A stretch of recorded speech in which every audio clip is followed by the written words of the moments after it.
Morning and welcome to the May 13th Committee of the Whole meeting for Strathmore Town Council. At this time, I'd like to confirm the agenda. So are there any emergent items from any of the councillors? Seeing none, are there any emergent items from the administration?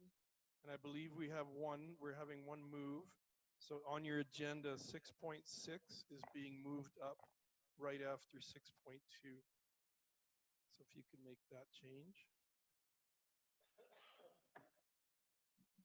And I think that's it for change. Oh, right, sorry. 6.9 is admin inquiries. Sorry. Thank you. I believe that's everything.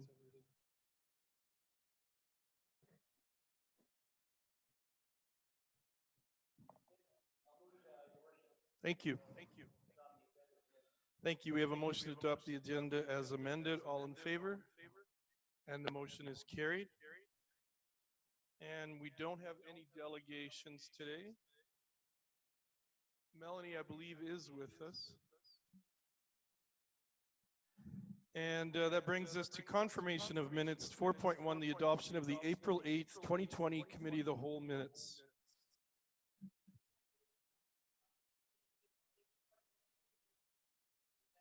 Thank you, Councillor Bauer. We have a motion on the floor to adopt those minutes. All in favor? And the motion is carried.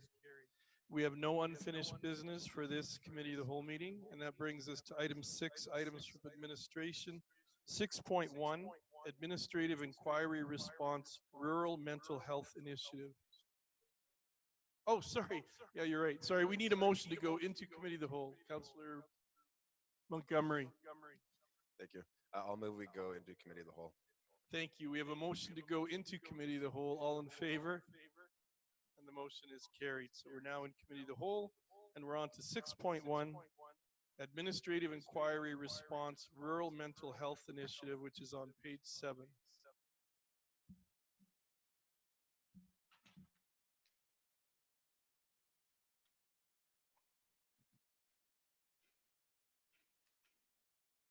And who is speaking to this? Is it Tracy from Home?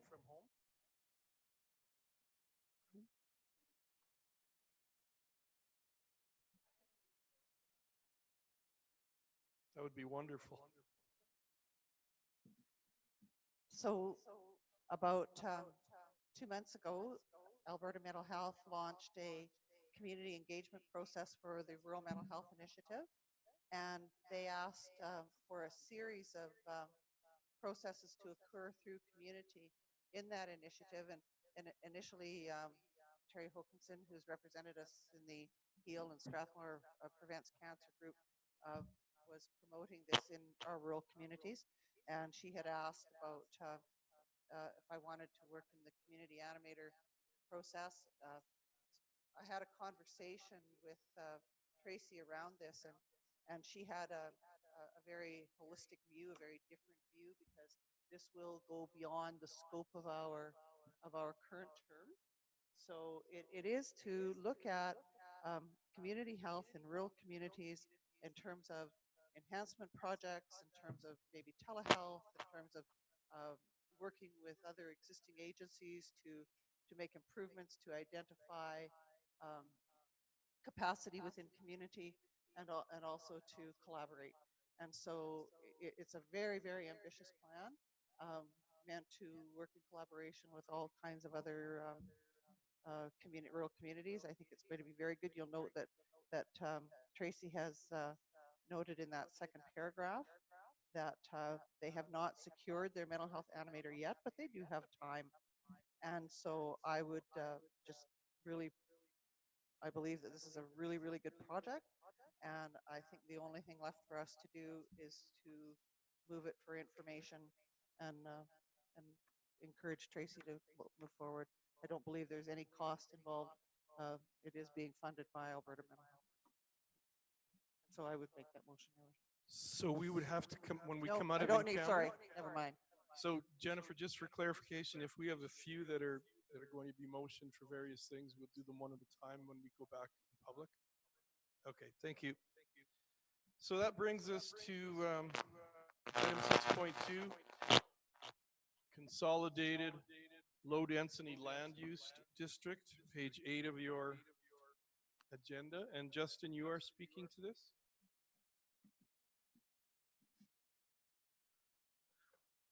Good morning, Council. Nice to see you all. Morning. Development Services is here to propose a consolidated low-density land use district. This will be for new subdivisions. This is in our aim to continue to cut red tape and increase certainty and reduce time and cost, as well as staff time for very, I would say, typical and simple applications. So right now we have 4 low density land use districts, and essentially the only change between those 4 is the site width. Things like height and setbacks and depths of the lot, which could really form the shell of any low density district, are exactly the same.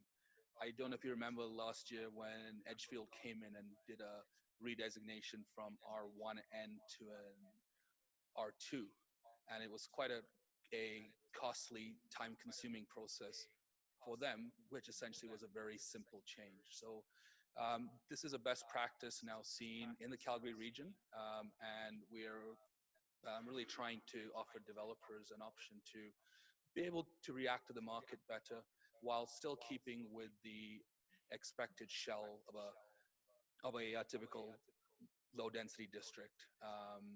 The only changes here will be the maximum lot widths. We still want to assess that there's still good enough density going into these communities, and while keeping maximum lot coverage as well. So we don't want to say have a small lot with a massive house on it. So there'll still be a maximum 50% lot coverage. I've spoken to most of the developers in town. They're very supportive of this to date. So we look forward to reviewing the draft bylaw with them, and we'll be coming back to council with first reading and then to the public hearing. So we're asking for council direction to pursue this low density land use district consolidation. Thank you. Thank you, Justin, for your report. Questions from Councillor Montgomery? Thank you, Worship. My only question is just what do you think the timeline will be for this to take effect? I'd say we're aiming to come back to council probably in July for first reading, and based upon the current COVID measures and us having to go through the utility inserts for public hearings, we'll probably be back in August. Oh, I guess council's not here in August, so September probably, really depending on public hearing timelines and circulation, but we can definitely try and get here by the end of July to help the builders in town. Okay. Yeah, I would say if we could get it before the break, that'd be even better. Thank you. Sure. Yeah, we'll aim for that. Thank you, Councillor Peterson. Thank you, Justin. In your second paragraph on page 9 of the agenda, you note that feedback from the industry has been really positive. And I think about our Strathmore strategic economic plan and all the work we've done around that on focusing on Strathmore as an urban agricultural opportunity for developers.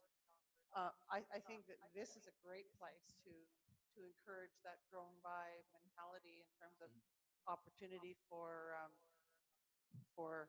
these developers to move into that food security and food provision concept within, and just wondering if we could be mindful when we move that forward in terms of council's work around that piece, if we could include that.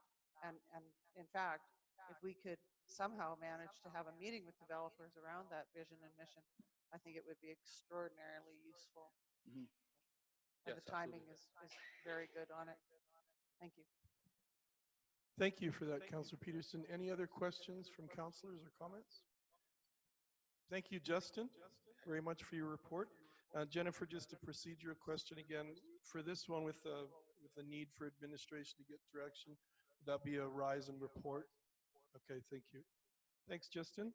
And then we move on to the Infrastructure 2020 Projects Communications Plan, which is on page 10. Mr. Roycroft, are you speaking to this? Deborah? Yes. Oh, right, sorry, I did that and then I still made a mistake there. Sorry.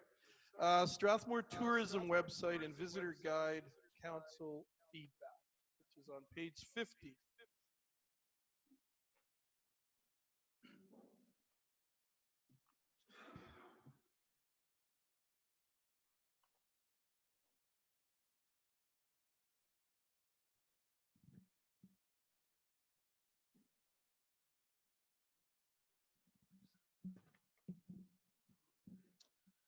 Thank you, Council.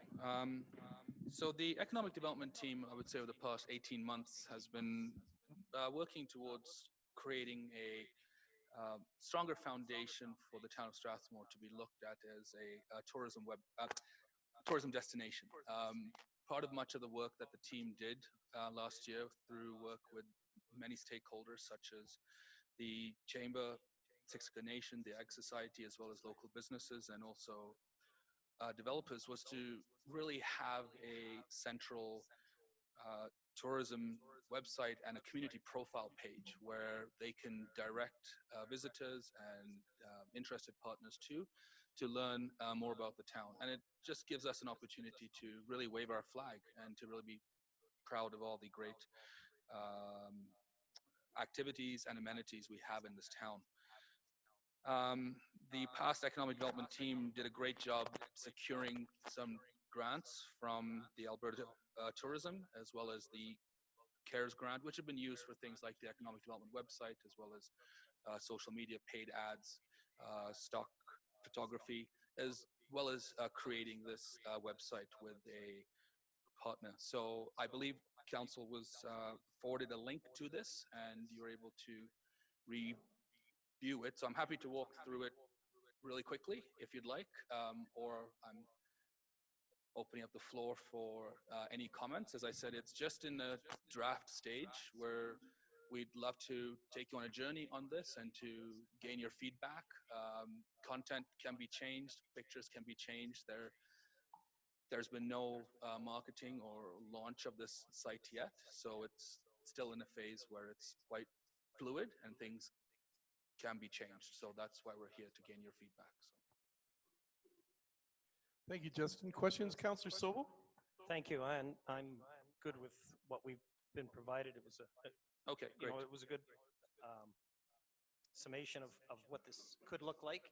I will start by saying I prefer the first to the second. I appreciate the concept of sometimes less is more, but I think in this case, for me, it would be more is more. I like all the information provided in the first one.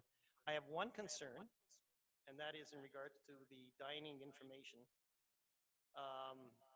And especially now in the days of COVID, this could be a changing scene that we see in regards to dining, and listing the names of each of the restaurants that we have.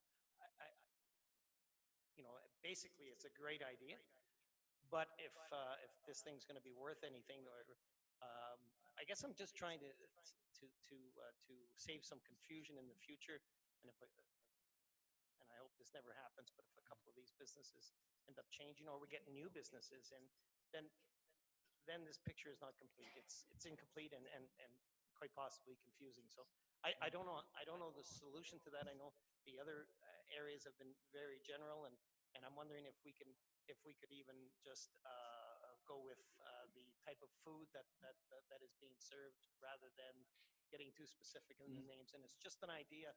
I once again, I'll do anything to advertise the names of our businesses in town. I think that's a great idea. But if they're not there, then it creates confusion, and I guess it detracts from the effectiveness of this of the pamphlet. So that's just a thought. Thank you. Thank you. Thank you, Councillor Sobel. I have a question coming from Councillor Corbeil. And is anyone else wanting to speak after her? Okay, Councillor Bauer and then Councillor Montgomery. Councillor Corbeil? Thank you, Your Worship. Can you hear me? Yep. Okay, awesome. I want to know if Ryan picked the colors of the blue and orange, because that is the Oilers colors. That's our number. That was a side joke, kind of, sorta. We live so close to Calgary. I saw the blue and orange and I instantly thought Oilers for the concept one. Most of it I really liked. Under the play more, I think we have like recreation under amenities, which, you know, it kind of overlaps there. I wouldn't mind actually if I saw recreation under play more. And under the play more, it has that frisbee golf course. Everywhere else it refers to it as disc golf. And I think I would prefer it. I know it's just a little detail, but I think I would prefer, or rather see that as the disc golf there. Maybe, I didn't know if we could put something for adults or play more if we're going to leave recreation with under amenities. Like whether because we could, there's different draws, right? There's like your golf course, your pickleball, which is mentioned other places. If I went to play more, I might, as a senior or an elderly person, I might want to see that there. Where else was there? I commented, or I liked the way that Bob saw it with the food, so I'm not going to comment on that like I was going to. I thought maybe if there was a way we could partner with some of our restaurants or whatever and do like the homemade concept and really kind of sell that, because that kind of goes with our strategic planning, you know, but it looks really good. I really like how it listed in places things at Strathmore Motor Products Sports Center. In this, what was it, the third concept? Or no, concept two, sorry, under amenities. I liked how it had it very bold, kind of sort of in the one left-hand corner. I liked how, you know, you have your 30 kilometers from Calgary. I like the 25 kilometers and pathways. Those are kind of highlighted, and that's where my eyes went to, and I really like that. I think that was all the comments I had. It looks really good. Thank you very much. Thank you, Councillor Corbeil. Councillor Bauer? Thank you, Worship. Can you hear me? Okay, excellent. Thank you. I really preferred number one, Justin. I like all the work that was involved in doing this. I would have preferred had you run an editor through it because the amount of spelling mistakes and different capitalization and all kinds of errors. So I hope that you still have money in the budget to be able to do that. Yes. Okay. Then the other takeaway I have from this is that there's just some inconsistencies. So with the Eat More, Play More, you have a beautiful graphic that's the banner goes all the way down the page. And I was thinking that typically this follows the Eat, Play, Stay type of go, but it goes eat more and then play more and then it just goes amenities. It should be more amenities, like so that it's continuous and so that theme continues throughout the whole entire web page. I also find just a couple little things in here, like living here. And I don't know if the person who did this actually lived here, but I counted just myself 12 different pizza restaurants just in Strathmore, and that was just me coming out of the top of my head. So I would really want someone to sit down and just make sure that when this goes to print, that it's accurate. Absolutely. Because we definitely have more than 5. And when you're going through here, I disagree with Councillor Sobel. I think it's really important as a foodie. I like to know where I can go, and I like to be able to click on that website, get an internal link, and be able to see the food and the reviews right away. I don't like to have to go out and into my own apps to be able to do that. And I did food reviews for Calgary and for Yelp for I don't know, 5 or 6 years. And this was one thing that when I noticed when I went to a town or city website, it was really important to me that they highlight different local specialties so that I could go in. I would like to know, is this going to be a static type of product, or is it going to be constantly evolving? And if it's going to be constantly changing and we have somebody that's able to change if we do have businesses that are no longer in business, then I would be okay with keeping that in. If not, then I agree, we should be definitely a little bit more global on that.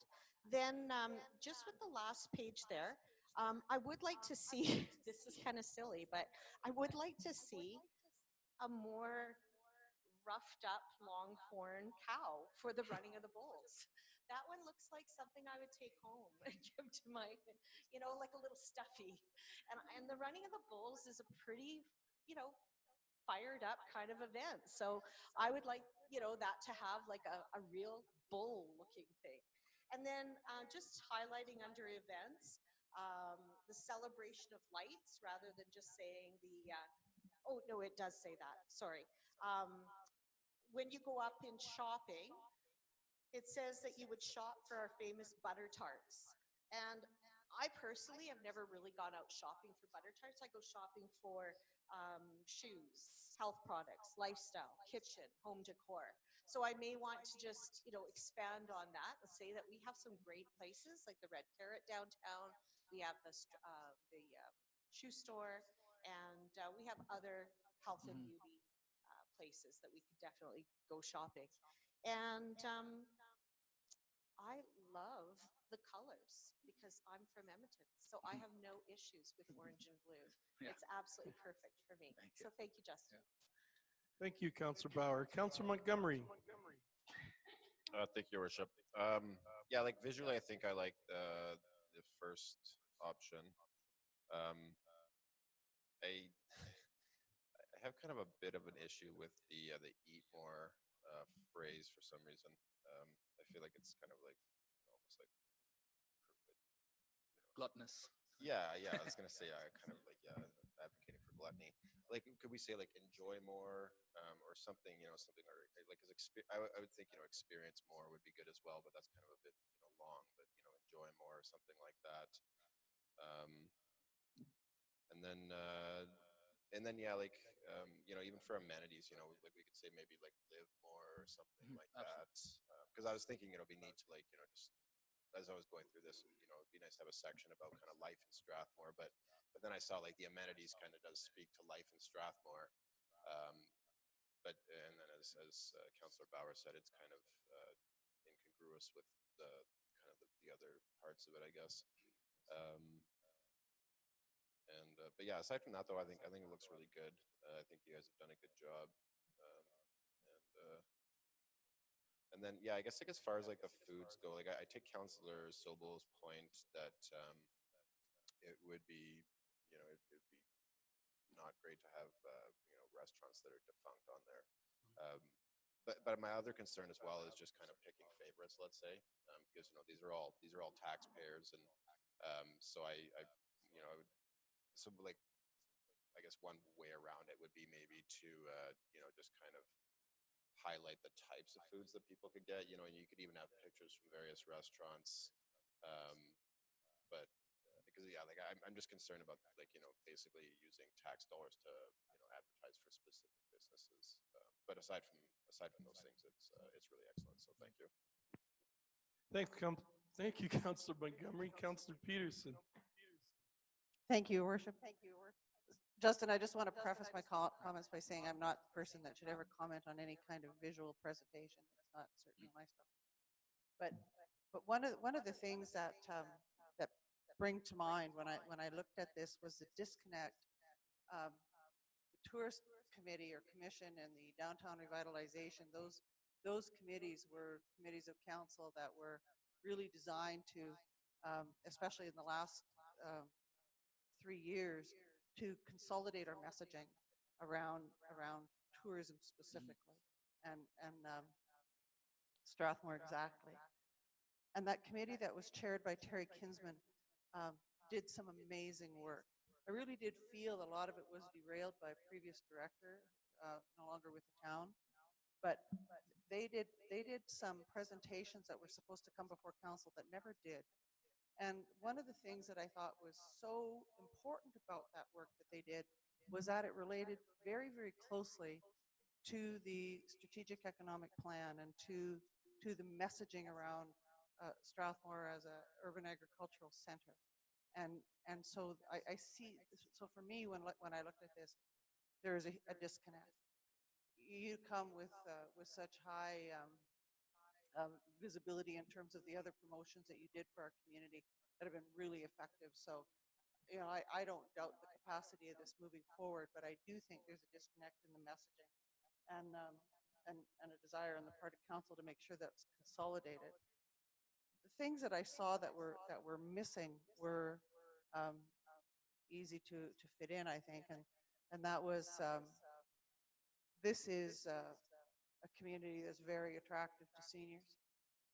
So the messaging around historical context, I'm speaking specifically to the On the Spot app, and the walking tour is relevant to that, and also to accessibility, not just wheelchair accessibility, but general disability.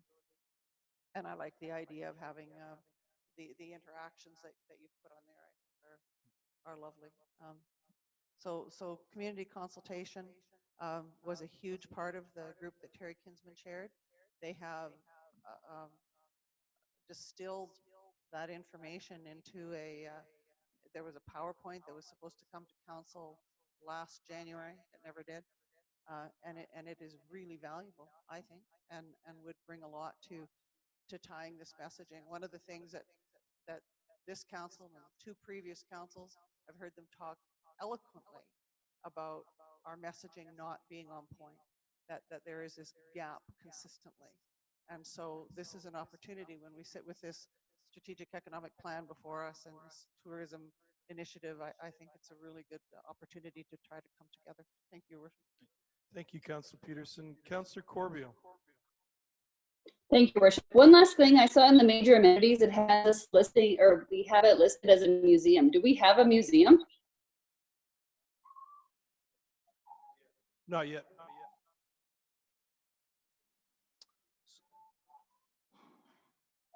Sorry, is that on the website or on the visitor guide? It's just on the last one, like under in the, I don't know them all, but it's in concept 1 on the very last page under amenities. Under major amenities, it has museum right under boutique downtown. Okay, yeah, we'll take a look at that. Thank you. Thank you, Councillor Corbeil. The only thing I would add, Justin, is I understand Councillor Montgomery's comments about the eat more part. Maybe that could be savor more, and you could hold off on that sip and savor one below, and then in amenities you could have enjoy more or live more, something like that. Yeah, that would be great. And those are all good comments, councillors. Anything else from council? Does that give you enough then, Justin, as far as what to... It does, thank you. Just to respond to a few comments. Sure. It's a good point, Councillor Sobol. So there's a difference obviously with the website and the hard copy visitor guide. So the website can obviously be updated as it goes. We'll definitely make sure that if we're intending to update the visitor guide annually, that the content in there is obviously accurate. The style that was sent, the consultants, I guess, they just wanted to fill in space at some time. So I think there was a question that came from Councillor Cox as well about just some gibberish. So this was not the finished piece. It was just to get some comment back on the style, and then the intent was to work with council just on the content and the key messaging. So the next committee of a whole in June, that's what we'll come back with you on. So we'll work with you on the content and the key messaging and those phrases. My thought was even doing a bit of a survey prior, so we'll put together some options for you to what we want to focus on, and I think that'll be interesting that kind of council can see what the overall support is for certain angles, and certainly that content and that key messaging will then be given to the consultants to then package in the guide. So thank you for all your comments in these. The savor more is great. I think that will work really well. So thank you very much. Thank you, council. Which brings us to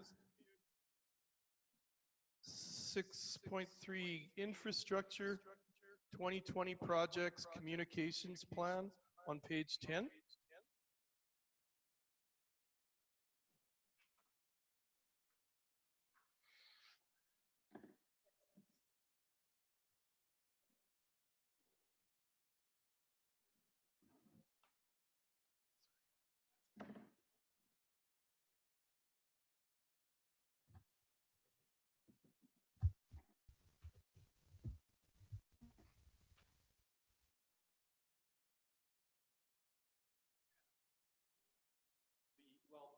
Dan sets up the website. I was going to say the gibberish in the ad copy, it's called lorem ipsum.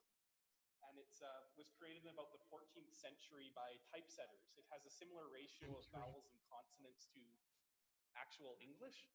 So you see that a lot in is dummy text, because it gets you an idea of what it looks like without actually saying anything. So it's a neat little factoid there. While we wait for this to load. Excellent, and now we're loaded. Thank you, Your Worship. The intent of this presentation is probably twofold. One is to show Council our initial communication strategy for our 2020 summer capital projects, and then also to take this opportunity to answer any questions Council has about the status of our capital projects. So the document before you, the PowerPoint slide, was going to be our initial website thing to put out to the public on what work they'll be seeing in town this summer, as well as the map, and then that'll form the basis of our project-based websites that we were hoping to put together. This also, as I say, provides the opportunity for Council to ask about the status of any particular capital project. Lucky today also to have my two remaining engineering staff here to answer any questions. Our engineering manager is on maternity leave. She should give birth any day now, so all the best to Frida. So with no further ado, we'll start to take us through these projects. I won't spend a lot of detail on it. If Council has any questions, please ask. So we have the Aspen Pond drainage repair intended to, this was a project Council funded at the request of staff to deal with some extent flooding issues because of historical maintenance practices. The Brentwold surface drainage study is intended to put together a plan to deal with some of the ponding and drainage issues we see at the entrance to this facility, as well as some of the others on Brent. The Center Street upgrade, this is a project that was submitted for provincial support. However, it was also approved by Council out of the gas tax fund, so it can go ahead regardless. If the province supports it, we'll just roll that gas tax over into a project supported by Council. The intent on this is to rebuild that little section of center between Archie Kleiber and the Ranch Market. That little, I call it the little L-shaped piece, J-shaped piece, is in, again, really poor condition. I think it was just never intended for the volume of traffic it receives. It's decayed. We spend a lot of money every year on potholes, so funded by federal gas tax, the intent would be to redo the road, redo guardrails, and try to put a more attractive treatment in. This is a very busy stretch, so it would be a nice one to get done. Question, Your Worship. Certainly support this project. Glad it's going to take place one way or the other. I guess my question, one of my main concerns on this particular stretch of road is pedestrians. And is there anything being done to address that? Catherine's moved away. I want to ask that. The stretch You knew the question was coming? Knew that question was coming. Right now, the intent is, it's a difficult stretch to put real pedestrian pathways on. One, because the road is so narrow that widening it to accommodate a sidewalk or something would require a lot of earthworks, as well as if we bring pedestrians down there, we just kind of dump them into the parking lot. So right now the intent was to as well based on the budget, want to accommodate that. So the intent is really to emphasize the signage and sort of attractiveness of the cut around through the ranch, come out by the Rona there, to try to drive people to this more. And in the future, I'd like to add additional treatment on that access just to make it the more appealing pathway, rather than try to direct people along that little L shape. So in the scope of this project, that's the intent, is just to shave off a few dollars somehow to make that a more attractive treatment, improve signage and awareness of the pass-through. Councillor Montgomery? Thank you, Worship. So my question is, as far as like just like I see that you guys are planning to mill and pave it. Are you going to be doing any subgrade work on this portion? On this particular piece, there was no intent to do any subgrade work on that. It's a very short stretch. And rather than kind of spend a good chunk of the summer digging it out and replacing, milling and repouring is the quick and economical solution. We have had geo work done, and Catherine can maybe expand on that, Center Street. So the intent isn't to do any subgrade work there, it's just to mill and pave. You can come answer it. There you go. Catherine's the project manager for this particular one, so I'll let her answer. Okay, so, sorry, because I just dipped in. The You have to question deal with exactly. the microphone set to Oh. my height. So the question exactly is, I was just wondering, like I see you guys are milling and paving it, and I was just wondering if there was going to be any subgrade work, like if so. I guess you guys are confident that like the actual like the subgrade is sound enough that it won't cause that any is further what came problems? back in the report. Yeah. Should we open it up and find something different, then we would deal with it at that particular point in time. Okay, and you guys are just planning on just leaving basically everything the same, just only redo like when I say everything the same, you're not going to change like the curve of the road at all or anything like that. It's just going to remain pretty much the same as it is now. The road the same. In actual fact, we are looking at removing the Jersey barriers and putting in a guardrail, and removing the old guardrail, which is not to standard right now, and replacing it again. We have been in conversation with Leroy's. It has been purchased, and the new owner would like the access off of Center Street removed. So in actual fact, that works really well because we have a storm water drainage issue there. So we will rehabilitate that area, remove the access, and ditch the area so that everything goes the way it should. Okay. Thank you. Thanks. Councillor Sobel? Sorry, one more question. Is there any consideration? I believe you're talking the guardrail was on the west side of on the east side of the road. There is guardrail on both sides of the road right now. Is there? Yes. And so we will be removing a section of it because it is not required. And then we will be installing guardrail completely down the east side from the intersection. And then there will be a small piece that will be put back in on the, actually it ends up being the south side. So I'm sorry, I don't recall any guardrail on the west side of that road. There is the Jersey barrier On the east side. on the east side Yeah. that goes into a guardrail. Oh, yes, And then yes. on the other side Yeah.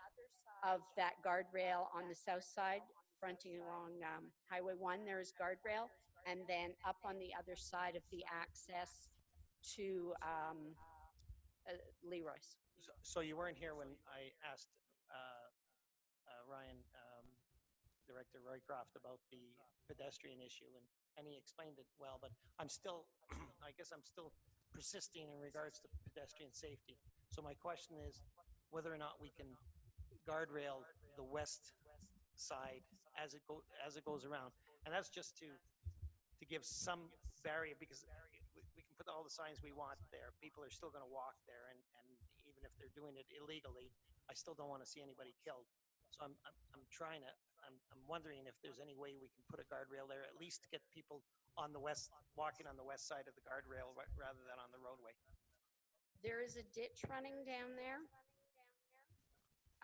And the problem is the distance from where we're going to put the guardrail in and the shoulder to the ditch area. And it's quite steep in areas there. So to actually put in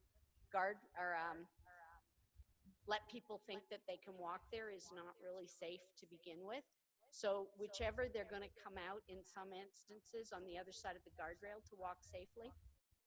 So and it's been discussed, Justin, and planning and so forth, is how to create a pathway that makes better sense. And that's not a good place for one. I totally agree. I totally agree. But the problem is it's very hard to change people's habits in this regard. So Definitely. We've still got people walking there, and I'm just wondering if there's any solution to this at all. But I guess signage it is. Thank you. Thank you. I had a question just as far as the gravel shoulders you're talking on both sides. Yes. I just want to make sure we have enough land with that purchase that we did from Leroy's a year ago or so. Like, I'd hate to have to go back and get more land from him. Oh, we will not be going back and getting more land. We And then will I have use one, with what we have there. Right now I have it set up as a meter shoulder on the east side, because that's pretty much all you can take because of the steepness of the slope to the storm pond. And I believe we've got, and it will go up anywhere from a meter to 2.75. okay, thank you. And I think we have a question from Councillor Corbeil and then Councillor Peterson. Thank you, Worship. I do have one question. Yeah, Ryan already stated, like, this is obviously a shovel-ready project. In my mind, when they said the shovel-ready projects, they were wanting to put people to work right away. So if they approve this and the work is done, do you think that that is going to impact it at all? Like, will this still be okay?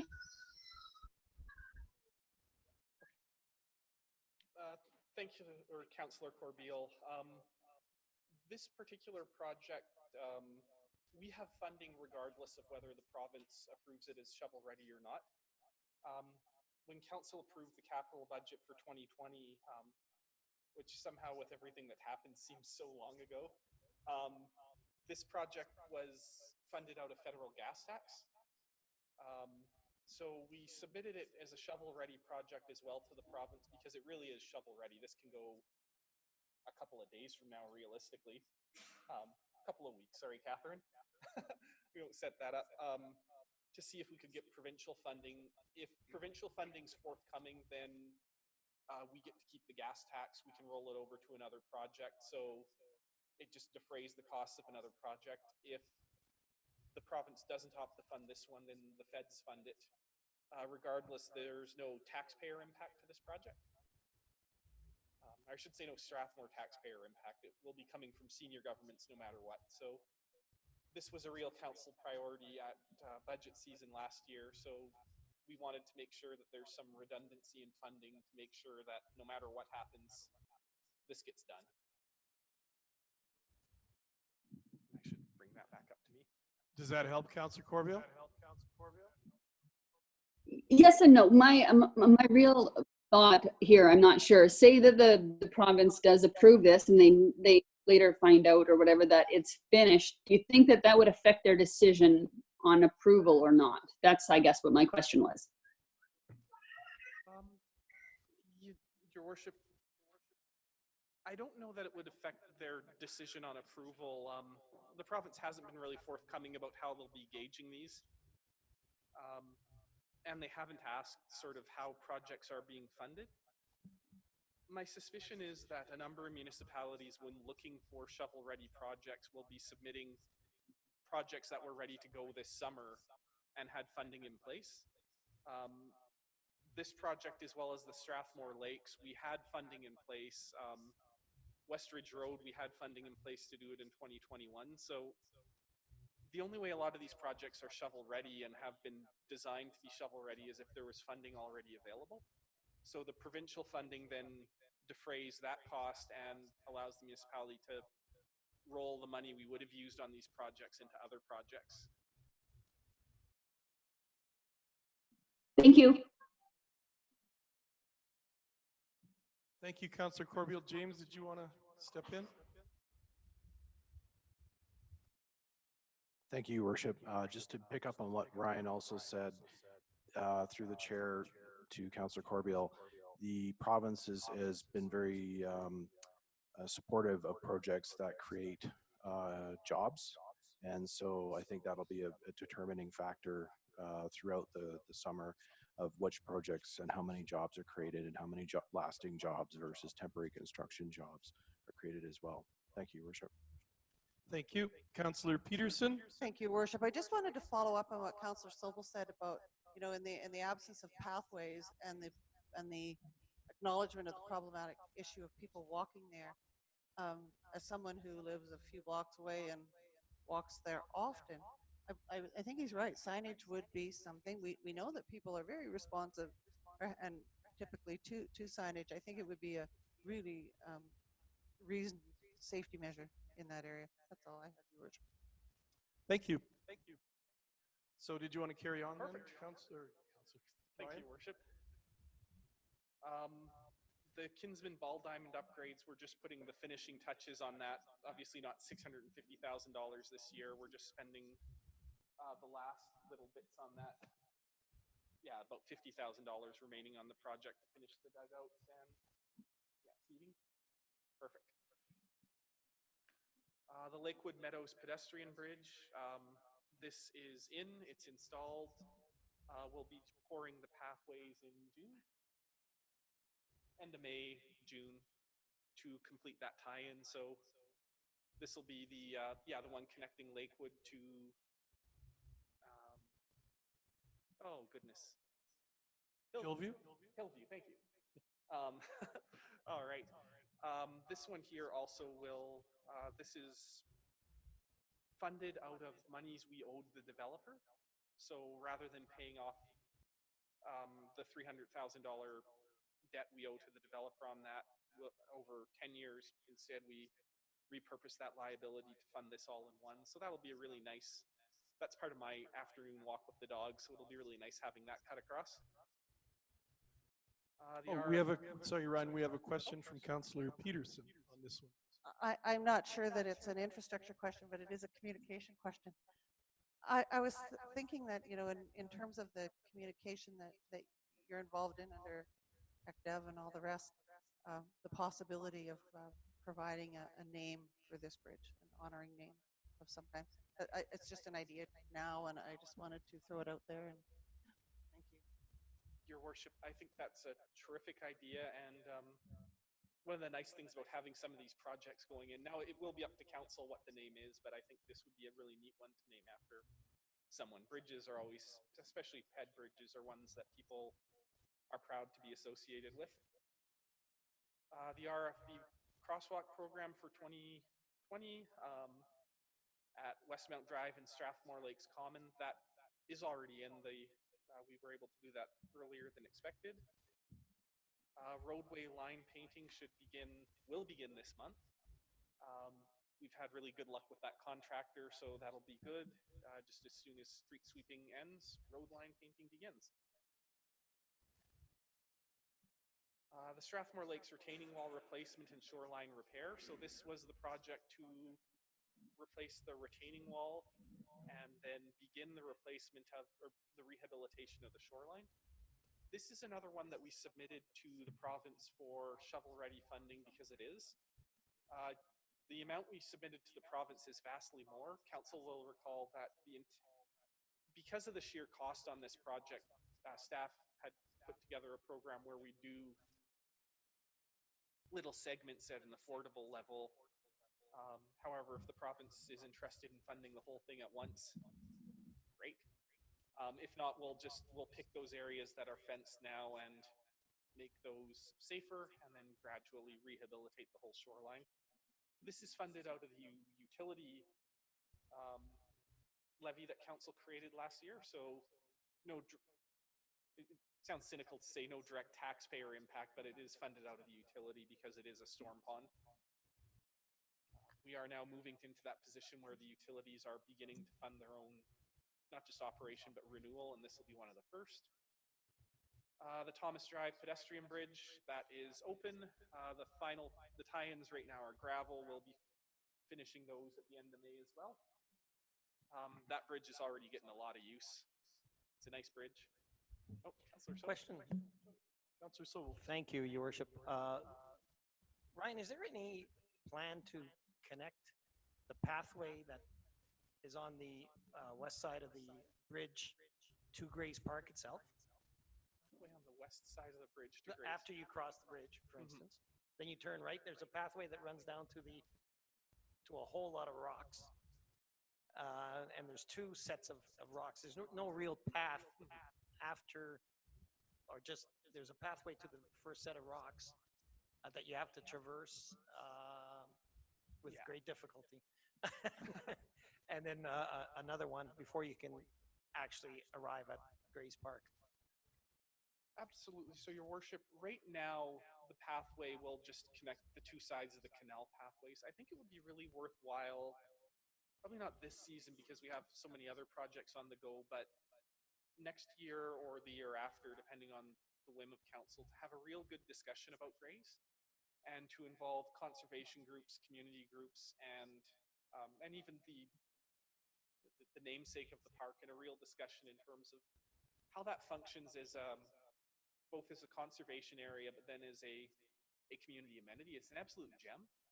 And I would love to start talking to council about what a big vision for it looks like that continues to protect the conservation amenities, because that's key. There's some reluctance, I think, on the part of some folks to have too much access through it. But I think it would be really worthwhile talking about how we can make that a real part of the community walking system while protecting that. Because you're right now, and I may have been guilty of this in the past, is you can come from Grays, head south. Councillor Peterson's giving me a dirty look here. Bring the dog over through those rocks and up. He enjoys it, but it does interfere with some of the habitats. So we'd like to find a way to improve connectivity through there without encouraging folks to go through the goose land. But that may be a bigger project for 2021. Thank you. And just before I go to Councillor Peterson, I still have worries about the south end of that park and the lands that are owned. So we need to keep that on our radar. I know there's been talk for many years about land swap, and so we have to be cognizant that we don't lose that section of land too. Councillor Peterson. Thank you, Your Worship. I was going to mention that too. My dog also likes rocks and unfortunately chasing geese. We have a person in our community who was a professor who worked for Ducks Unlimited for many, many years, is the constructor of the Inglewood Bird Sanctuary process. I believe there's Weed Lake, and what's the other one that's over on in Rocky View County? Did both of the bird sanctuary observatories on both of those for and the walk and pathways, and has often offered his expertise. Speaks eloquently about the fact that Grays Park is not a wetland in and of itself, but what he does talk about, because it's in an urban setting, how it is the best possible educational setting to teach people about wetland. He has amazing understanding of that context, and at some point would be just a phenomenal resource for our community to do exactly what you're talking about. And he had great ideas like the nesting sites that have gone when the old cottonwood trees were taken out of there. There are ducks. We have ducks that actually nest in trees, and they no longer have space to nest. But he talks about capacity, man-made capacity, in order to build that up in terms of drilling down into the actual marsh surface to draw other species in there so that people can observe and learn. he just is an absolute wealth of knowledge for the community, and into the future it would add so greatly to Justin's concept of drawing people to community as well for living and tourism. But thank you, Your Worship. No, thank you, Your Worship. And we have the Swans coming back in June. This is one I can get real excited about and won't because I'm trying to keep somewhat to time, but both from an infrastructure possibility, opportunity in terms of ecosystem services, the idea of turning that into a proper constructed wetland is phenomenal as part of our storm system as well. I've had great conversations at tourism conventions with bird watchers. It is a very low impact form of tourism, and the typical bird watcher is probably someone who looks like me with a bit more gray in their hair and tends to go to places, drop a lot of money on fancy food, fill in their guidebook on birds, and yeah, leave only footprints type thing. So it's a great opportunity. It's one I think, again, subject to the whims of council 2021, 2022, I'd really like to start having some neat conversations about that. Westridge Road beautification and design. So this is a project we'll be going into great detail on later today, so I'm not going to steal Catherine's thunder. It's one that right now, out of the budget council created 2 years ago for pre-design. And recall it, really appreciated that, by the way, that council allocated $100,000 a year to pre-design, so we can do the design work on projects the year before. So that's why it's only $60,000 for that much road this year. This is one, however, that because we have the pre-design in place out of that budget council created a few years back, we were able to submit as a shovel-ready project to the province because it is close to shovel-ready. This would see, full reconstruction of Westridge Road, as well as the little bit we submitted to the province for that little segment, Wildflower. I'm getting my subdivisions more confused than normal. Wildflower through to the highway. This is a really key piece of town infrastructure. The undergrounds require upsizing and replacement. The road bed and the road itself need replacement. And it would be wonderful, I think, for businesses and for Wildflower to add pedestrian connectivity there. So I won't go any further into that because Catherine's going to talk about that a lot today. The wheelchair ramp program, this is an annual program that we spend $30,000 to $40,000 on just to add wheelchair ramps. So that'll be at the north end of Park Lane, Brentwood, and 3rd. The 6th Avenue Water Loop, this is a small EPCOR project to just loop in a section we need it. One of the things we're trying to do, though, is a better job of talking to the public right up front about the impacts of it. So I'll cite this one as an example where we talk about what the roadway disruptions are, if there's any service disruptions, if there's any road interruptions. So that's one of the things we want to emphasize in their communications to the public out front. Lift station replacement. This is also funded out of the utility levy, just part of our annual infrastructure renewal. And finally, their aeration system upgrade. So we're coming to that point in the plant's life where 10 years old, some systems need to be replaced. It's a good plant, it's functioning well, and we just need to keep putting these annual upgrades into it. Again, this comes out of the utility levy. That's why it was so key for council to create that this year, was just to make that self-renewing so we no longer have to come for cash calls to the taxpayer for utility services. So that's Councillor Peterson. How old is the lift station in Strathaven? 15 years? How old would that be? Your Worship, off the top of my head, I can't tell you, but it is in that. If we're looking to do replacements, that would be in that rough age. Lift stations cost a tremendous amount of money. I'm always just amazed at and the one at the ranch was such a costly one, and then the Westmont one, they seem to. It's one of those services. I did my MBA in Six Sigma stuff. We talked about Six Sigma level of quality is 9.999 or 99.9999% effective. With lift stations and those sorts of things, you don't have that luxury of getting that 1 out of every 10,000 flushes coming back the other way. These have to function perfectly. And I know the ranch lift station, having to do that twice was a bit of a black eye on our department. I will be candid there, and didn't have anything to do with people here, but it's one we want to do. We want to do these right. We want to budget them right. And There must be an engineer somewhere who could make them last longer. Thank you. Thank you, Councillor Peterson. Perfect. Thank you, Worship. Thank you for your report. So the intent now is to begin communicating this to the public.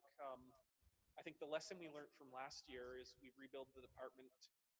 Last year we did a very good job keeping projects on budget, keeping tracking, moving that through. And this year the focus is on improved communication. So that's what we're going to work on this year, as we really rebuild that infrastructure delivery. And we see fresh young faces here. It was the wrong time for you to play with your hair, Catherine. As we look to continue to improve the level of service we're providing to the public. So thanks, Your Worship. Thank you. Oh, Councillor Montgomery has one question for you. Thank you.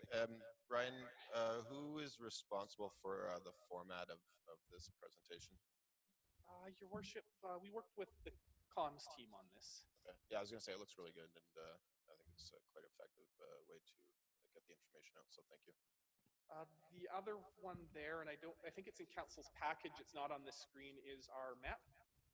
So one of the things we want to do is to put that map online, make it linkable, so if people click on the different projects, you go to the associated web page to get the information. Going forward, we want to make it a fully interactive map, but as I say, last year was the first year we put a map up.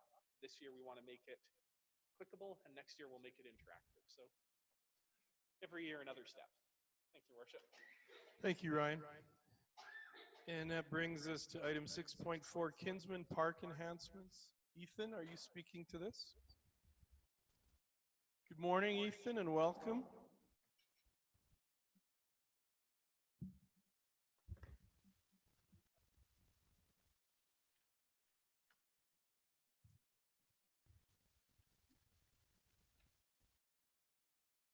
Thank you. Good morning, Your Worship, Council. What I'm bringing today is our previous approved Kinsman Park Master Plan. So about a year and a half ago, this was created by Carson McCullough and brought to Council by Mr. Legore. It was kind of the driving factor to the new municipal building and the landscape around it. And then since then, of course, there's been some changes around the municipal building, primarily around the farmers market. And now we would like to kind of get an idea of where we want to go next.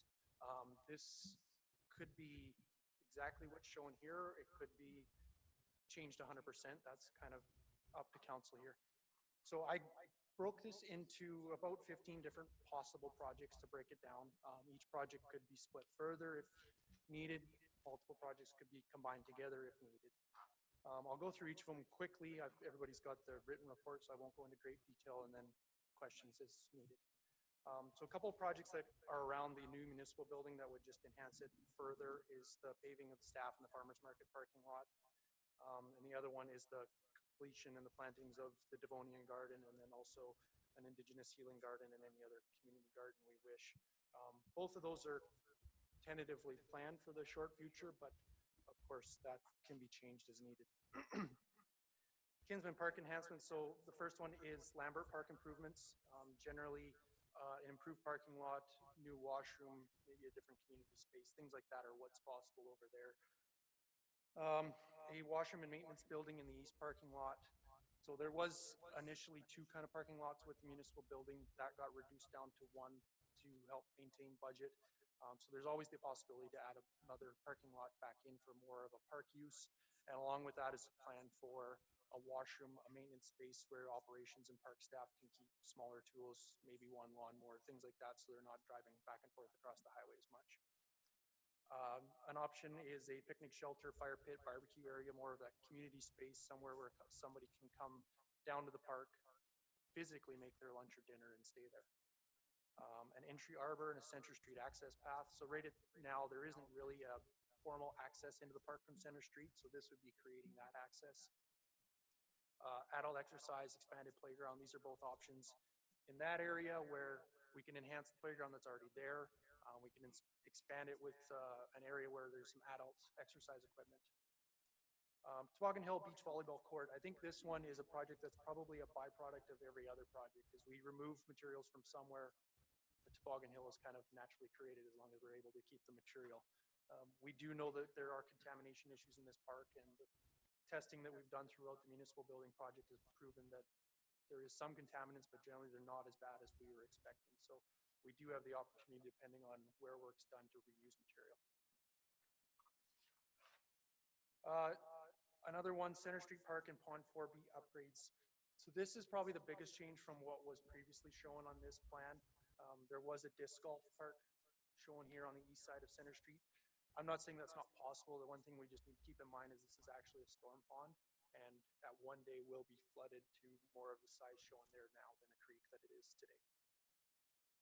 Regional Pathways, Center Street beautification. This is something that's a fairly simple project. It's adding a pathway from kind of where the Center Street sidewalks end all the way down to Archie Kleiber Trail and into that area of Center Street and the Ranch Market.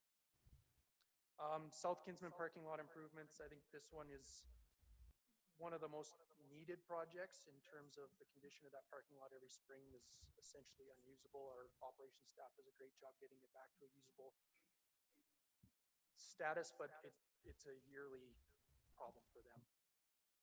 Spray park expansion, new washrooms. So we are doing spray park upgrades with the surface works that we were able to get a grant for. So that'll be done here in the next couple of weeks, but there's always the possibility to expand the spray park, redo the washrooms, make it more of a change room style than just a bathroom.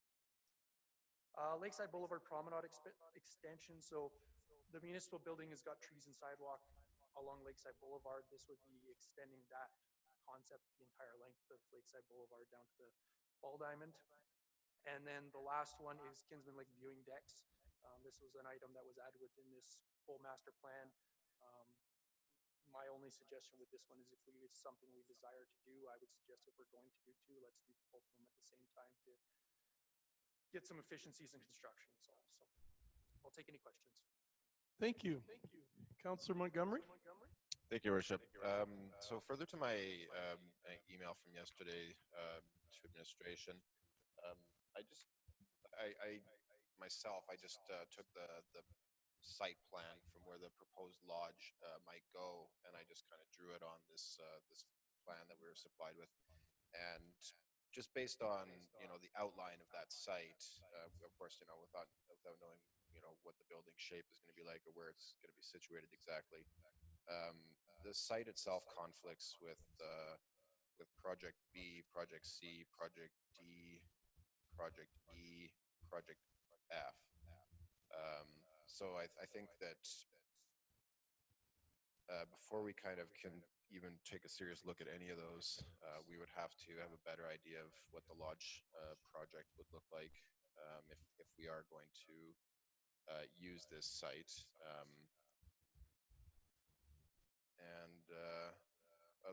I guess,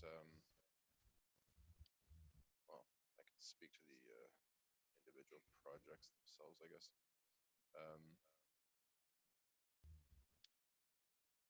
So as far as like Lambert goes, I would have to see, I guess, what's being envisioned, because I think Lambert looks pretty good right now. But and then yeah, like I said, A, B, C, D, E, and F. There's like a conflict there. G, I think Center Street Park is a good candidate for some sort of work.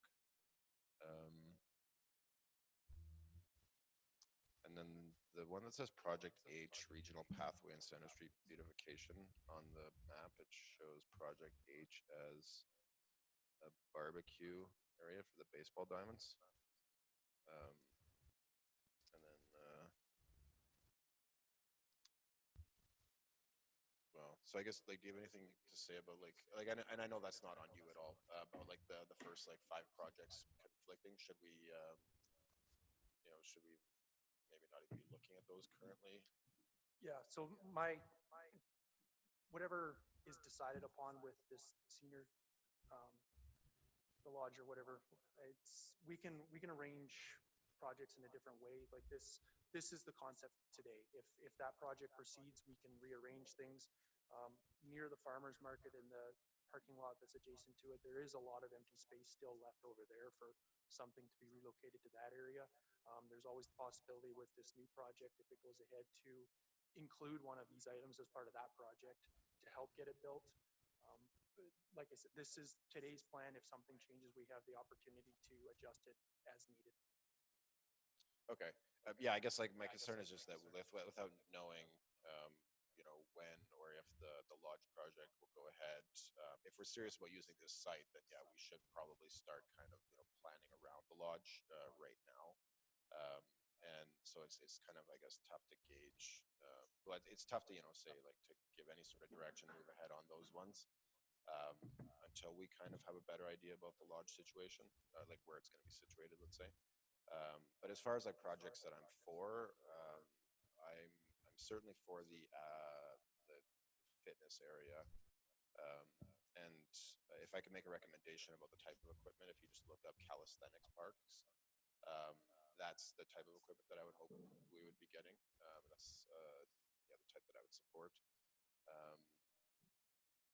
And then for me, a lot of these other ones come down to cost. And so I did ask for cost, but I would need to see cost just so that I can keep things within a certain budget, I guess. And just knowing, I guess, what the budget implications will be. So until I see the numbers, I guess, and then we kind of have a more serious discussion about the lodge side, it's tough for me to kind of settle on any of these, I would say. Thank you. If I may, Go ahead, sorry, Ethan, the next step of this is costing out the priorities of council. So instead of coming to council with the cost for all 15 projects or so, if council had a priority of 3 or 4 or 5, those would be the ones that we focus on first. So if there are any priorities, that would be what will cost out first. Yeah, it's it's like some of them sound good. Like for instance, it sounds like a good idea to do like the splash park, bathroom and whatnot. But it's tough to go down that road for me, anyways. Without is it going to be a 100,000 or 300,000 kind of thing? So it's even having rough numbers, but I'll defer to my fellow councillors as far as they would prefer. Thank you. Councillor Sobel, and then I think I have Councillor Corbeil. Thank you. And certainly I'll await further information on this. The only comment that I do want to make in regards to these projects is I'm wondering if cost-wise it would be advantageous to pave the staff parking lot, which is also going to be the farmers market parking lot. At the same time, we're paving the main parking lot. So that's a cost that's a price that I really would like to get and have a discussion on, because I think eventually we have to do this, and we might save ourselves a bunch of dollars if we're doing it at the same time that the main paving main parking lot is being done. Thank you. Thank you, Ryan. Did you want to weigh in? Your Worship, I just wanted to speak to that briefly. We'll talk about this a little bit more in the in-camera, but we are looking at opportunities to find some savings on paving, but also do that lot under the current budget. So that's a discussion we'll have as part of the Kinsman one. I just wanted to expand a little bit on why we brought this to council today and what the intent is going forward. As Ethan said, right now this is the plan that council adopted. I will be honest, I don't think it reflects the desires as they are now. As Councillor Montgomery has said, it doesn't include the lodge. It's a very expansive plan. It was never broken down into phases properly. It was always, I think, the plan was conceived as though it could be created ex nihilo from the brow of Zeus, brought in as one thing. So it wasn't really built with phasing in mind. So why we brought this to council and why we intend to, I think you'll get tired of hearing us talk about it over the next few months, is to gauge how closely this really does reflect what council wants, and then to start putting it together in more sort of bundles into little projects that can be accomplished, and as well projects that are a little bit easier to get grants, discounts, sponsorship, community support on. Again, right now, a project of this scope, the way this plan was conceived, it will be different. It wasn't built into discrete elements that could be rolled out, and those are where you get the grants. Those are where you get the sponsorships. It's tough to get something for the whole park rising as one. So the intent on why we brought this to council, and as I say, why we're going to continue to bring it on to council is, does this reflect council's vision of the park? If so, great. If not, time to amend it. Obviously doesn't reflect the possibility of a lodge, but then also how do we want to proceed and start building a sort of a framework and then a funding model for it. So that's our goal here. There's no need for decisions today. We're just looking for council feedback on, what do you think of the status of the current plan? Does it reflect what we want? What are changes we can start bringing? What are changes we can start costing out? And to go forward, I think we'll be bringing this probably every month to council for the next while, just to have more discussions, because this is one I'd really like to get right. So yeah, I just want to provide a little bit of extra framework there. There you go, buddy. Thank you. Sorry, Councillor Sobel, did you have? I guess just very quick comment. This is, I just want you to put yourselves in our seats, because these are all great projects, but unless we know what they cost, and I hate to repeat myself because I think I've been saying this on these projects for 4 months now, but I can't go anywhere unless I know what these things cost, and that's further to what Councillor Montgomery was, the point that he was making. So it's one of these, what comes first, the chicken or the egg? Without costs on these things, I'm hooped anyway. I won't speak for council, but I don't know where to go.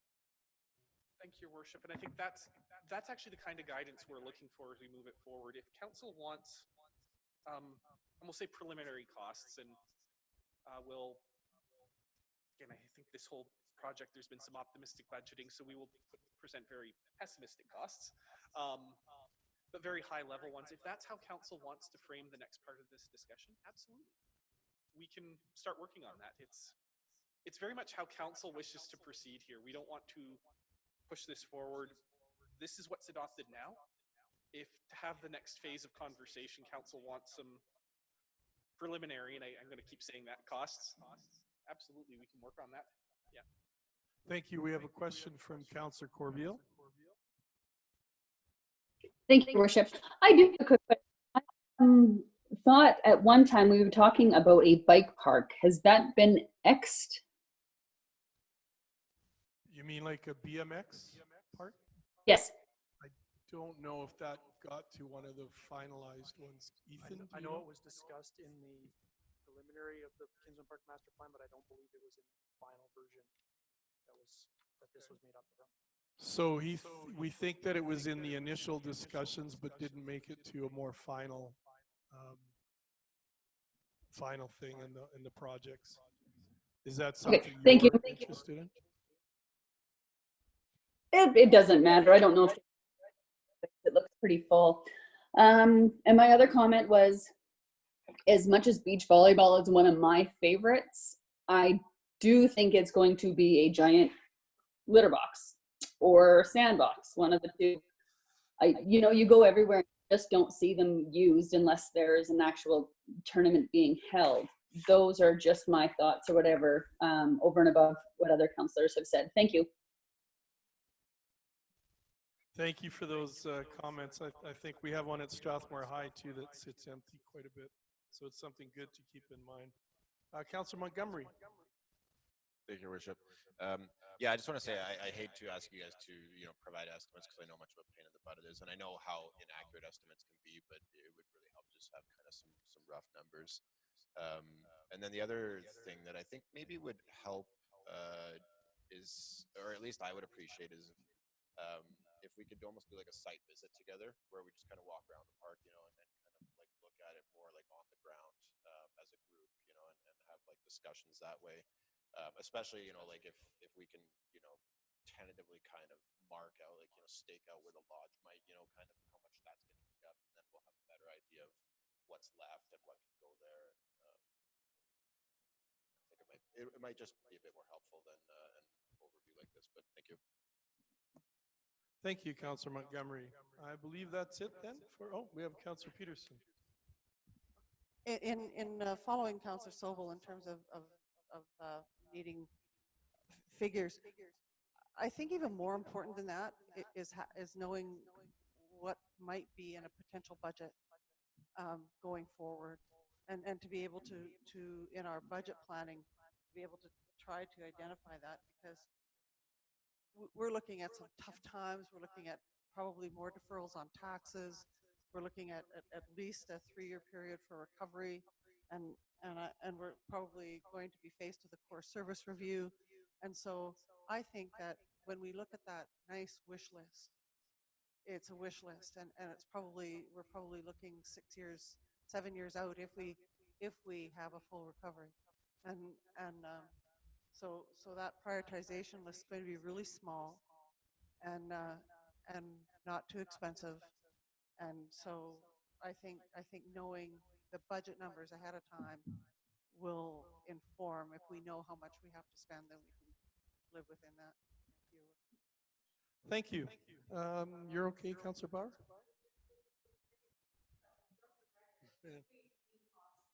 Yeah. So thank you for your report, Ethan. Thank you. And that brings us to Westridge Road Rehabilitation Update, May 2020.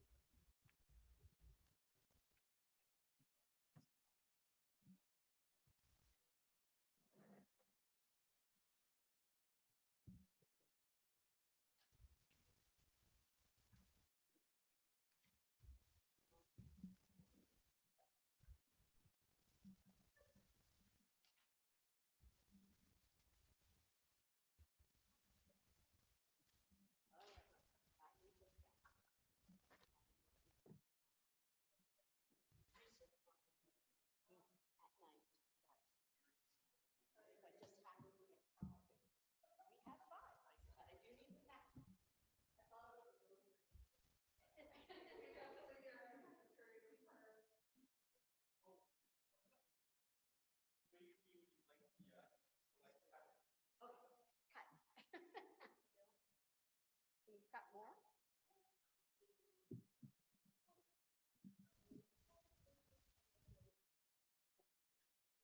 Okay, now you can turn it back on again.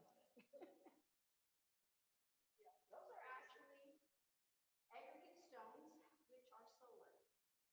And we'll discuss those a little later. Yes, I'll start with the video. This is an artist's rendering, so it's the landscape architects. They're a little over the top. It is approximately kind of what we're looking at, but maybe in 20 years' time, it won't be as soon as we construct. Some of it, and hopefully this works.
I'm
also thinking we don't get a lot of frogs along that stretch of road, but.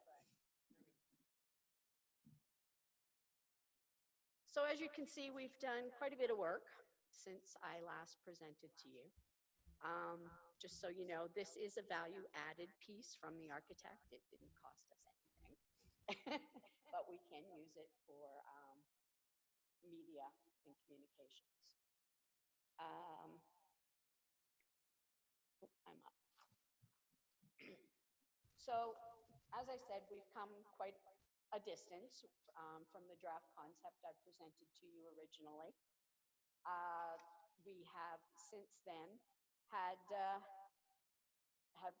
determined that we are going to decrease the width of the carriageway to 3.5-meter lanes, which allows us for going to the north a 2-meter planting strip, a 2-meter planting strip, then a 3.5-meter multimodal pathway, and followed by an additional planting strip of 2.2, and then a fence which will delineate between the public and the private realm as per normal best management practices of crime prevention through environmental design, also known as SEPTID. You'll notice on the diagram at the top right that, again, following SEPTID principles, line of sight between the trees so you can actually see from either the highway or Westridge Road back through into the businesses themselves. Stormwater will drain from north to south. It will sink through into the tree planting strip. What can't be held there will go over onto the pathway and travel to the next planting strip. Again, what isn't held goes over onto the road and then will sheet directly over to the ditch area.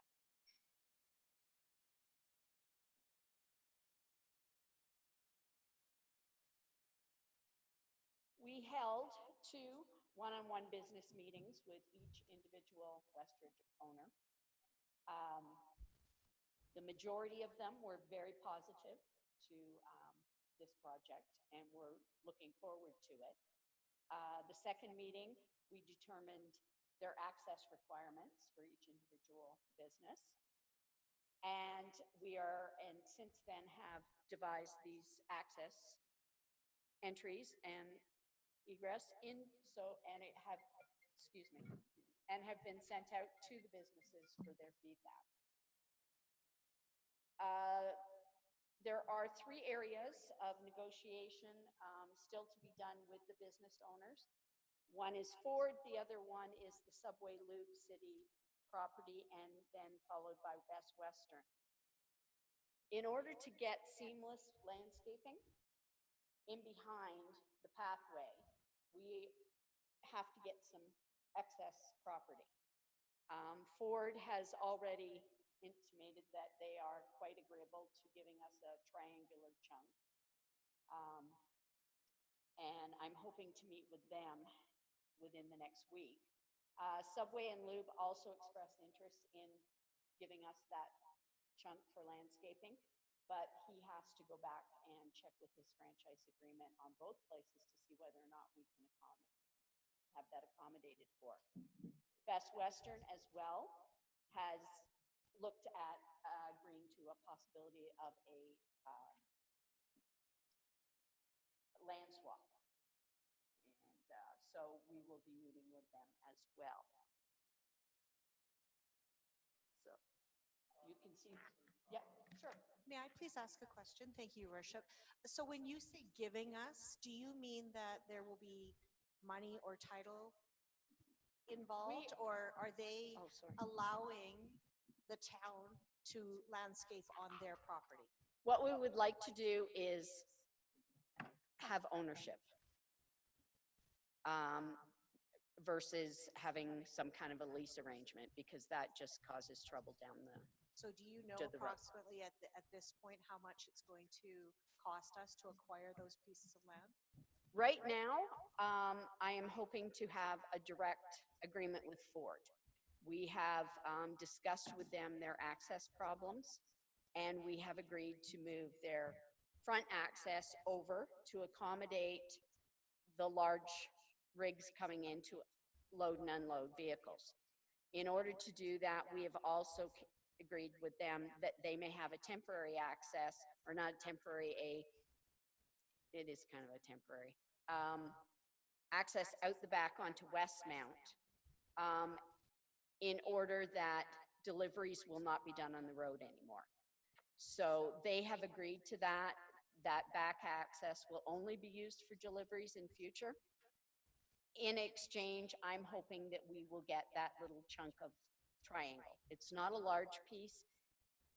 He's agreeing, or he did agree at the last meeting, whether he is still in agreement there or not. The land swap would be a direct one-on-one with Best Western, and I'm hoping, but I won't know until I have an actual talk with the Subway owner. Are the Ford dealerships and the Chevrolet dealership there, are they currently loading, unloading cars on the west? Oh, Yes. So does that road allow that I- large a vehicle?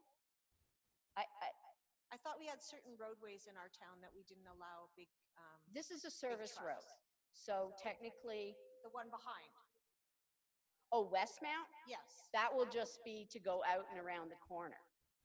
We may have to do some shuffling there as a variance, but we're also looking at using it as a temporary access for them during construction. So they would be able to unload and load temporarily. On that. property, Okay. not on the road. This is to get them off the road. Thank you.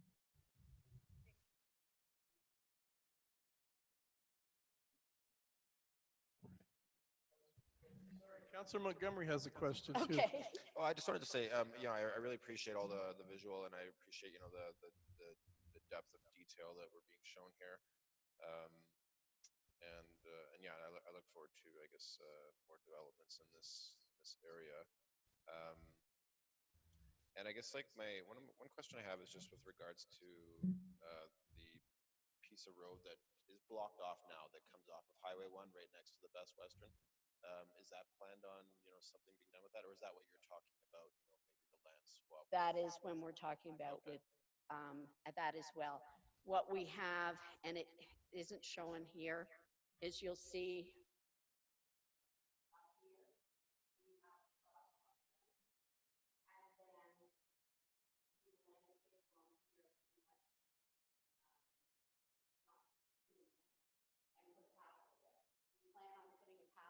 asphalt from there to the intersection at 817 and 1.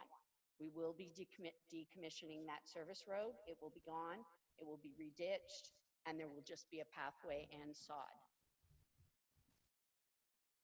Okay, and I guess so we'll leave the existing, I guess it'd be a right in, right out, that's on Westridge already?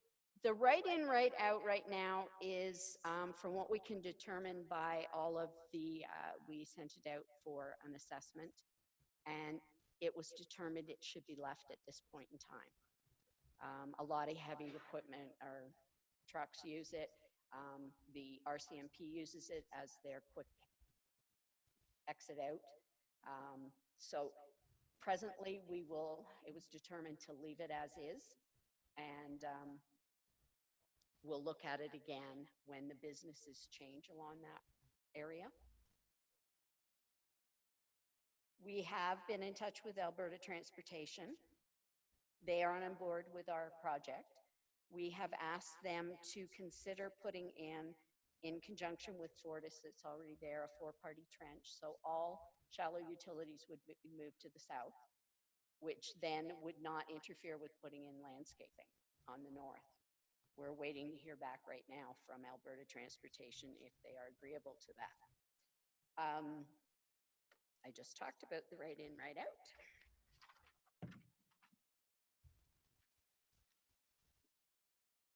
We were discussing and you could see in the video along there, you can see they have a wire fence.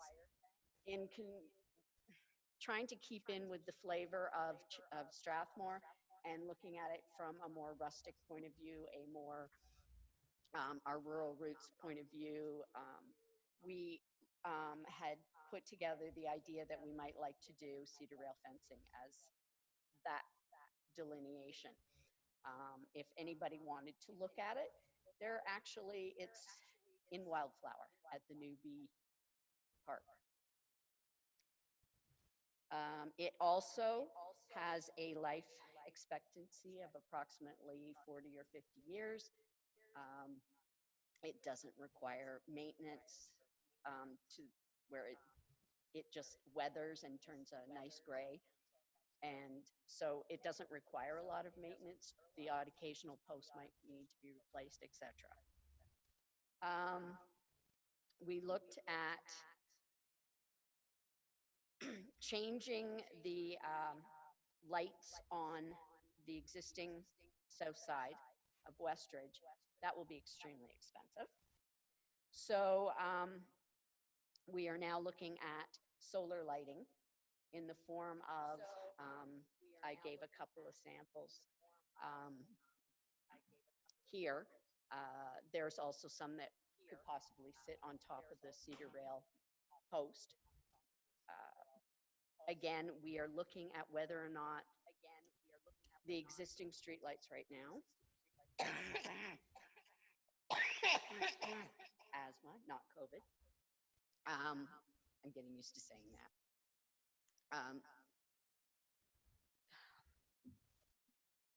I lost my train of thought too.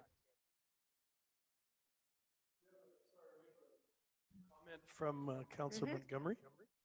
I just want to say that like I do like the I guess the rustic look of cedar fencing in some locations. I almost actually I think I would prefer probably to see something a bit kind of like, let's say, cleaner looking along there. Like I think it might match like what we're trying to do there maybe a bit better. And like I understand there's probably a bit of a price difference, but I like the idea of like some sort of like an iron fencing or something that looks kind of more clean and like a metal type of fence. So if you guys are I guess kind of going down those roads, if you could at least provide that as an option, I would appreciate that. I can ask for it. Thank you. But yes, it will be more expensive.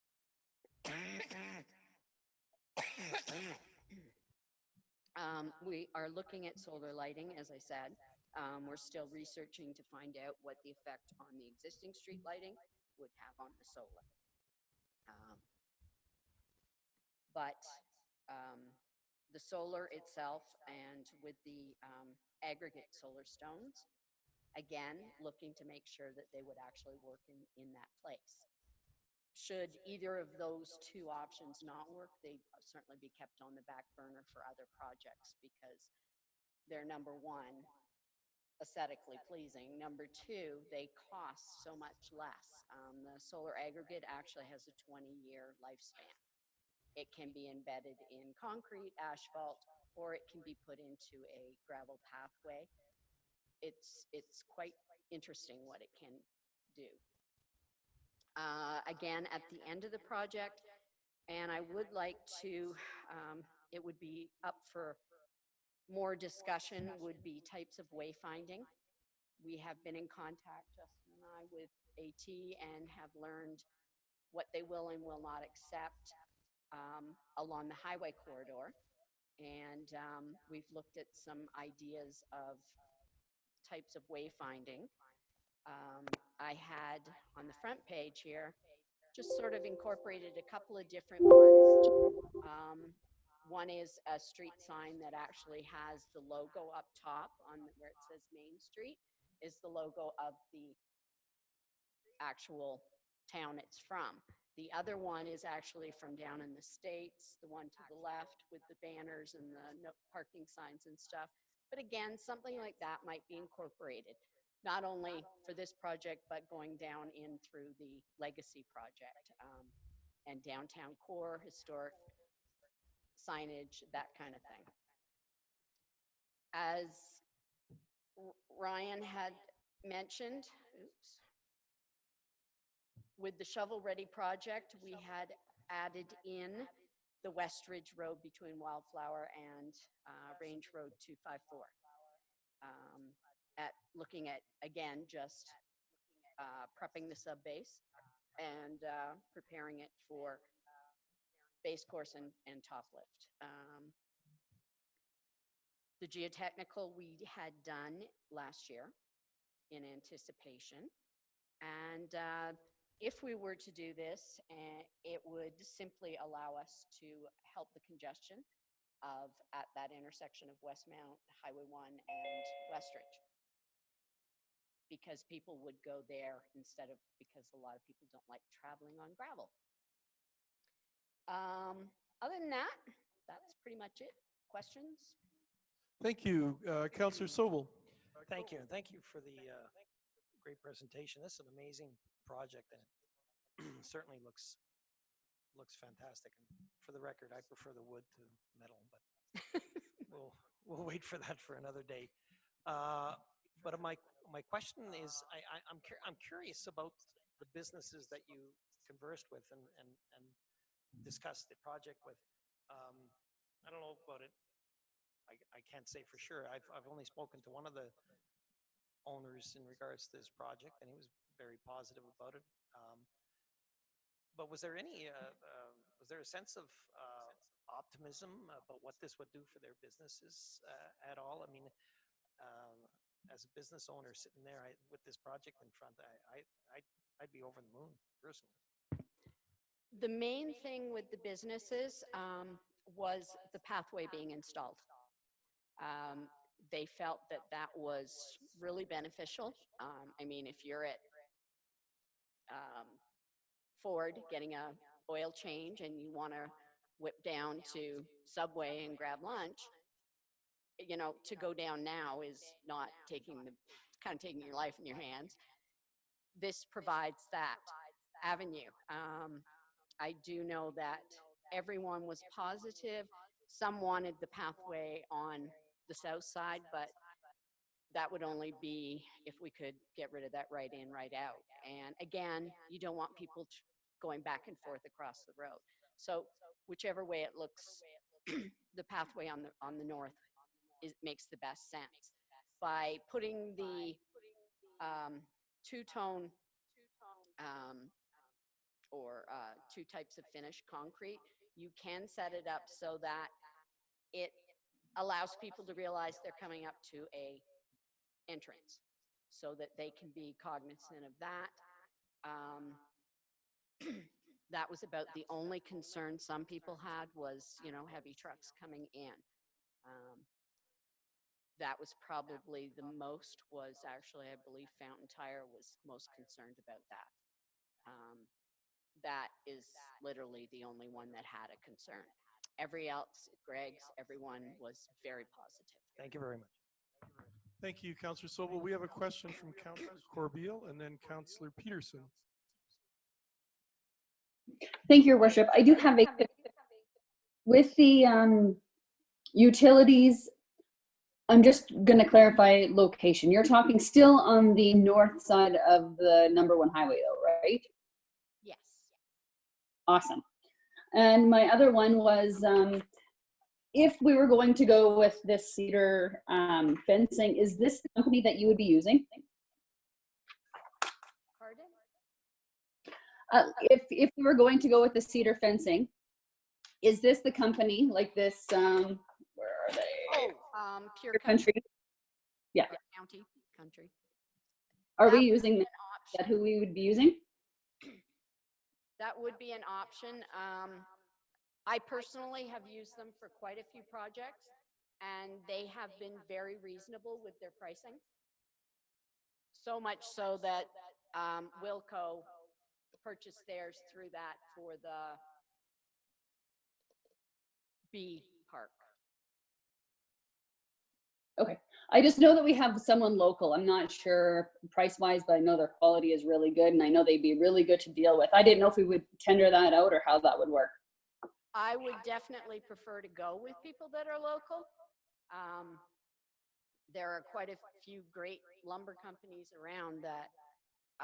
This one just happens to be out of Okotoks that's what they specifically deal with and bark. Cool. Thank you.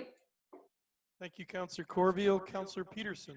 Just two really quick comments. First of all, I like tying in the wooden fencing with our urban agricultural process. The second thing is, does it impact deer? Like most of the deer that we have are they're a south to north migration. They come off the south, and most of them are mule deer. Although we do have a few whitetail. Mule deer jump fence, they're not a problem, but flags go underneath.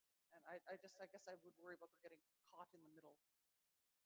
A lot of fencing out in rural areas, not so much here, but where I'm from, use that type of fencing. Deer, moose, whatever, just jump over it. It doesn't affect them in the least. Thank you, Councillor Peterson. Any other questions? Thank you for your presentation. Thank you. Pardon? Oh, yeah, sorry, we've had a request for a quick recess for a comfort break.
All right, we will reconvene the meeting, and we're now on item 6.7, Committee of the Whole Start Time Review, and Jen Sawatsky is speaking to this.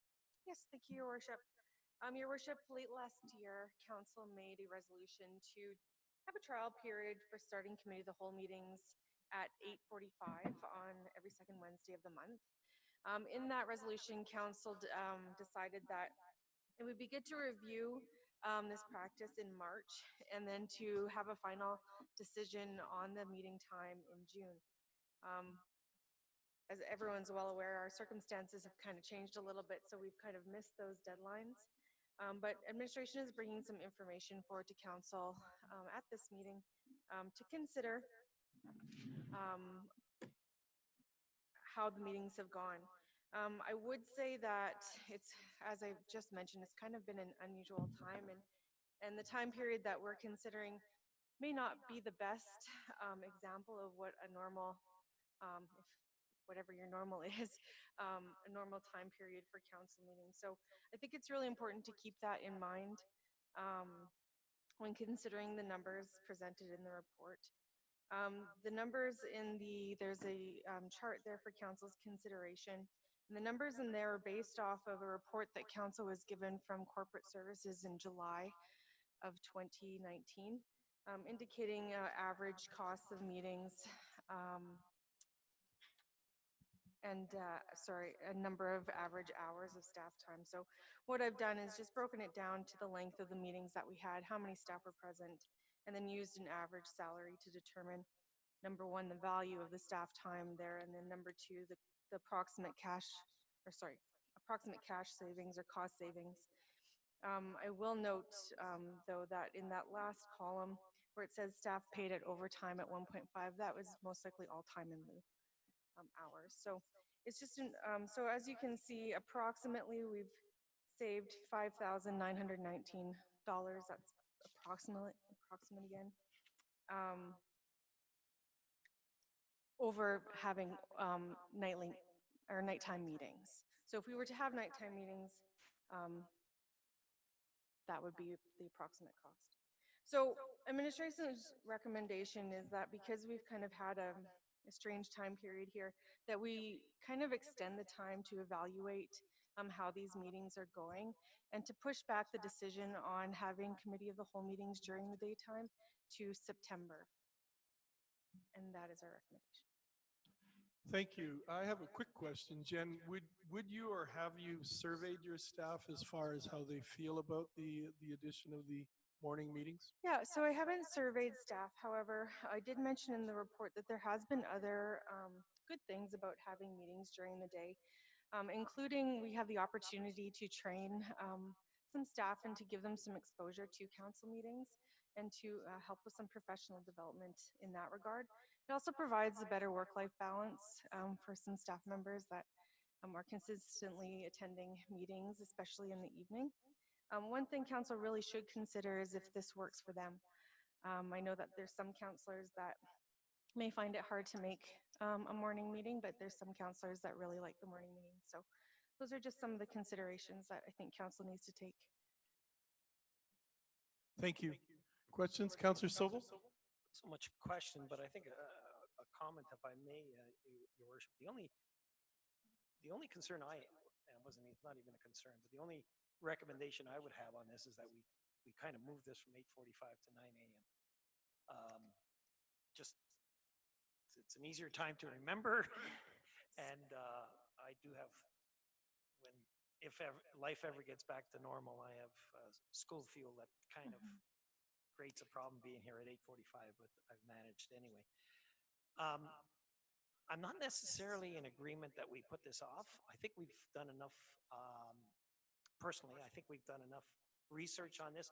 I haven't heard anybody say anything negative about this. It's good. It's good for staff. Council has approved it. Once we come out of committee of the whole, Your Worship, I'd make a motion that we take this on full time, 9 o'clock start. It's clearly saving money. You know, I'm not going to, I'm not all that interested if it's 5,000 or 6,000. We want to say, we know that it's saving money. it's a better process than it was before. And, you know, to have have a running count of exactly how much money we save in a month, in a year, I know it's going to be at least $25,000-$30,000, which is not, to quote somebody else, chump change. So I'm prepared to make a motion on this when we come out of in camera our committee, Your Worship. Thank you, Jennifer. Thank you. Councillor Sobel, this would be a procedural bylaw change, so you would just direct administration to bring back a bylaw change. Councillor Bauer.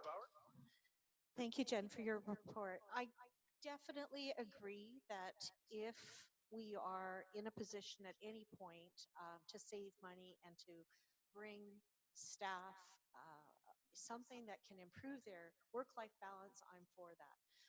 What I'm struggling with is currently the way that the council budgets are set up. We have our mandated meetings that we're paid for, include all of our council meetings, including committee of the whole. So I wouldn't be able to dip into my own personal budget, and please correct me if I'm wrong. Would I be able to, because I thought that we had to only use our expense budget for meetings outside of our regularly scheduled meetings, like our committee meetings. So if I'm going to be missing work for a committee of the whole, would I be able to be compensated for that in the future? I have not done it yet because I haven't needed to, and especially now because I can't substitute teach. But would you be able to address that? Is it something that we need to change the policy? Yeah, so if I would have to have a look at that policy again, just to be sure, but if your wage is based off of your 3 meetings a month, and your per diems can be claimed for anything over and above that, at this point, I would say that this meeting is included in those. If we need to make a change, we can bring the policy forward to address That's the only thing that I think that we would need to look at. Outside of it, I actually am way more alert in the morning, and I'm finding these morning meetings much more refreshing and being able to get through them. 9 o'clock start would be fine with me as well. Thank you. Thank you. Councillor Montgomery. Thank you, Your Worship.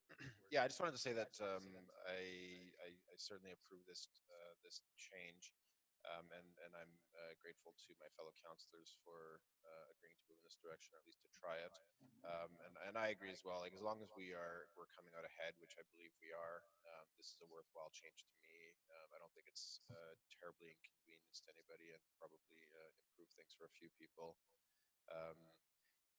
And I guess the only thing I was going to mention is that I just wanted to ensure that Councillor Cox would have the chance to weigh in as well. So I'm glad this will be coming back. Thank you. Thank you, Jen. So is everyone comfortable then that the recommendation here is that we could come out of committee of the whole and rise and report to accept for information and then postpone the final review, or are you going to have the bylaw come to us? Yeah, Your Worship, I would recommend that council direct administration to bring forward a procedural bylaw change to reflect a 9 a.m. start for committee of the whole meetings.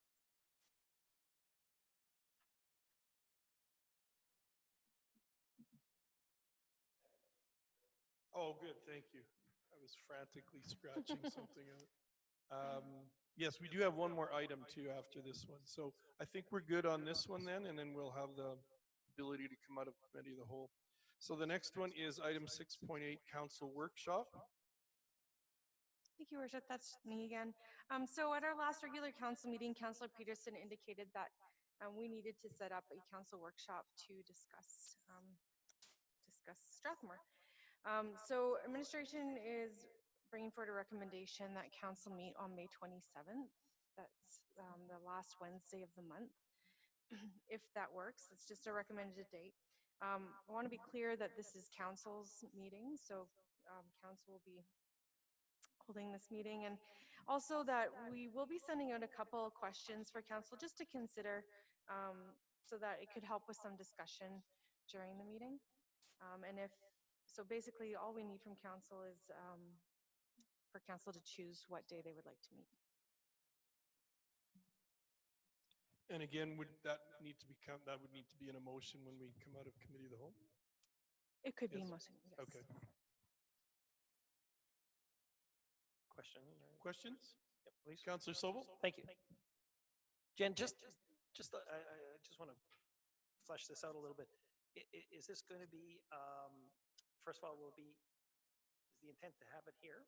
And also, is there somebody who will be facilitating this meeting, if anyone? So it is my understanding that James has been in contact with Doug Gore to facilitate this session. It will be in this building. And the other thing we need to figure out is what time we would like to have the meeting, whether during the day or the evening. Thank you. Any other questions? Comments? Councillor Peterson? If possible, just to give us time, because I think we have lots of things that we could discuss and lots of things we definitely need to discuss. We could, in the motion, in the series of motions we made in our special council meeting on April 29th, the workshop relevant to the issues that we wanted to address were one of those things. But we also have some other opportunities in terms of the strategic economic plan. We could make it a day-long workshop if council was amenable. Your worship, I'm sorry, I forgot to mention that administration at least sees this as a kickoff meeting, that there would most likely be more than one meeting to discuss everything that we need to. More than one meeting, what, more than one day. Okay, thank you. So then we're looking at the 27th, and did we also want to look at a second date or see how that first one goes on the 27th?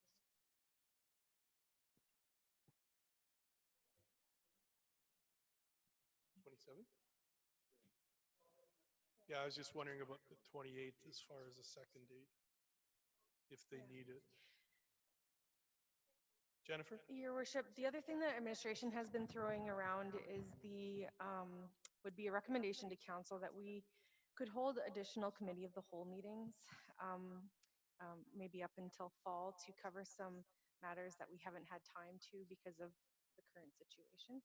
Perhaps some of those dates too could include more discussion on the items that will be included in the workshop. Councillor Peterson?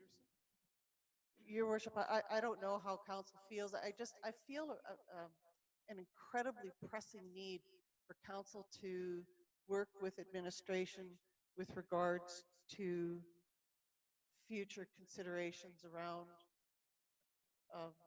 our economic development strategy plan, around community social services development, around budget, in terms of core service review, all of those things. And I think that there's a definitive necessity for council to weigh in on many of these considerations. And so I agree that having ongoing committee of the whole meetings is probably very useful into the fall, but I also think a kickoff to that, to put us on the same page, to get us thinking about all the considerations that are needful at this time would be useful. And so I don't know if May 28th would be a consideration for that as a kickoff point, as a special meeting. But normally we would be doing spring retreats anyway, so maybe a 27th, 28th here at home for your consideration, Your Worship, because there's no going away now, might be really good. Jennifer, are you thinking that then the motion, we might want to consider a motion when we come out of committee of the whole that would deal with adding on an extra committee of the whole meeting each month at the end of the month, and just let that evolve into what it becomes? Yeah, that's one way council could do that. The other thing, we could bring a report to regular council meeting next week, requesting additional committee of the whole meetings. But yes, you could do that today. And then we'd want to look at the time for that as well if we added an additional one. Yeah. So what would council be comfortable with them coming back with a report at the next meeting on the 20th?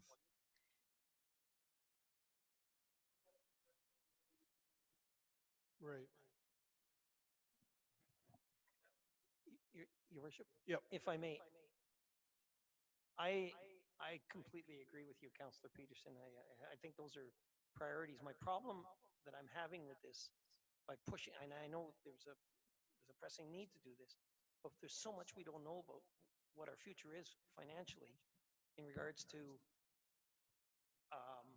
reimbursement from the province, possible federal increases, and it's such a moving target right now, and I don't know, you know, I don't know where we go until we find that information out.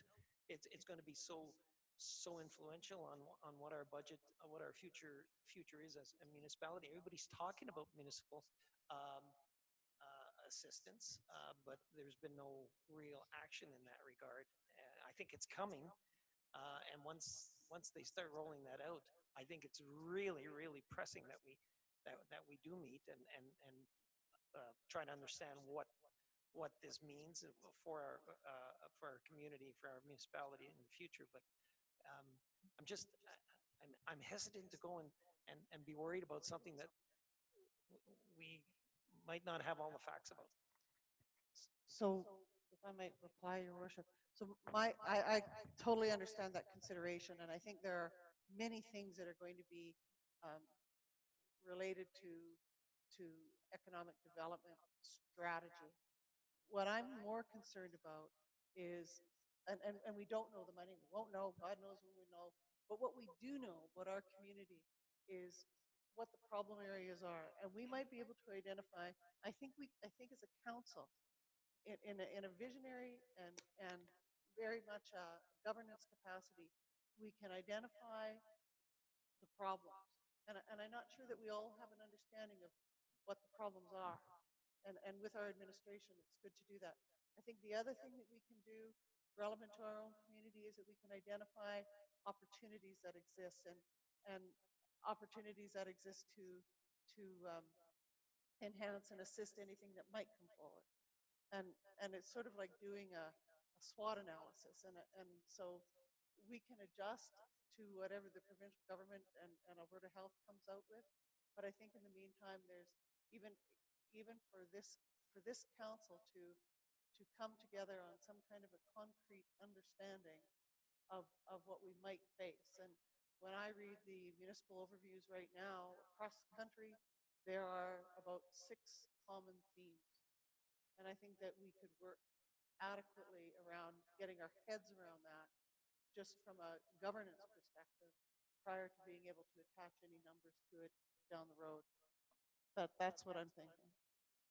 Wonderful. Is that not something that we might be able to fit in on the 27th? We might be able to. That's why I said to Jan, like 1 day, 2 meetings, you know, that's what I'm well, thinking. I agree with you. I think we could do it in 1 day. I'd like to limit, I guess I want to also limit the amount of meetings we have in this format.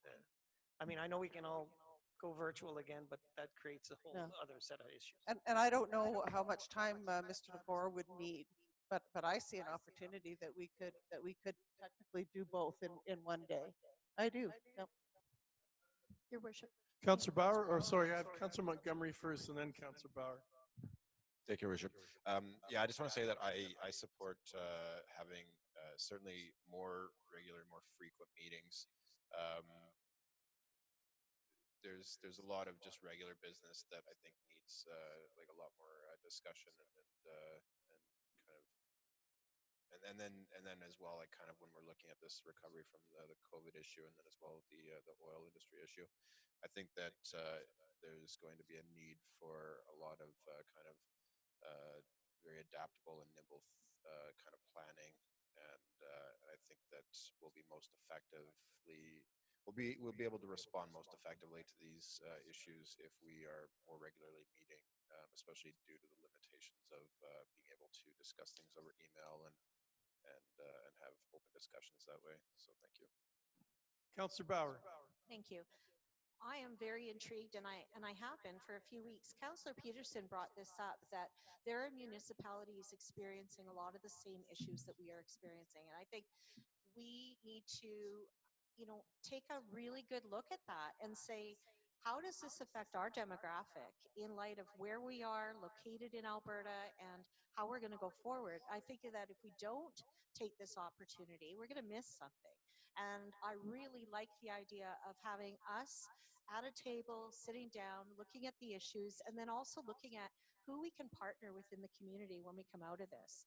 And I think that, going forward, we can become stronger through those partnerships. And, you know, I, um, I really admire the wisdom on this council, especially from our senior leaders and administration. I think that if we have an opportunity to freely discuss what we've done so far, and I would even love to have Trent there as well, so that he could weigh in. Like, I'll have our senior directors there so that they can weigh in on some of these, because I know that they have some good ideas going forward as well. Thank you.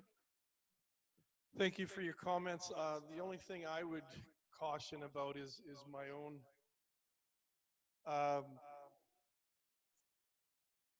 the only thing I would add is I have some hesitancy. I have some hesitancy to add a lot of meetings because during this time period, it's still not all that safe, and some of us are like, I am not able to see my family or my grandson from any distance other than 6 feet or more. And part of it is because they have concerns that I'm going out in the public a lot and getting together in meetings. So to add a lot of meetings at this time period is a bit problematic too. So I have some hesitancy with day-long or long visioning things at this point. I think we can still be nimble when we need to, but I just want to caution as far as the number of times that we're going to be brought together. I know we're separated quite a bit here, but there are still opportunities for us to have something negative come out of that. I hate to sound negative, but we do have to be very cautious of what we're doing too. That's my opinion anyway. So Jennifer, are we looking then for guidance as far as a motion regarding May 27th? So we have a Councillor Corbeil would like to weigh in. Councillor Corbeil? Thank you, Your Worship. I wanted to thank you for your comments, and I appreciate and share your thoughts as well. You know, I do have little kids, and like for a day, it's really, really tough for me because with social distancing, who do I get to babysit?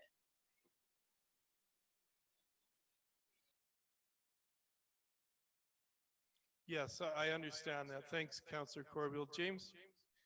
If I may, Council, if I could make a suggestion just for consideration, I would propose that Council take no more than 2 or 3 hours to have an initial kickoff and highlight some of these things, and just have a brain. If I could recommend, if Council would be interested, would you like to just have a brainstorming session and just give everything out there, and at least we can start to put some edges on it, because I think it's really vital for my team that we hear what is Council, what is your thinking, And you're thinking that would be the May 27th one? That's our initial recommendation, and then Council could make some decisions later.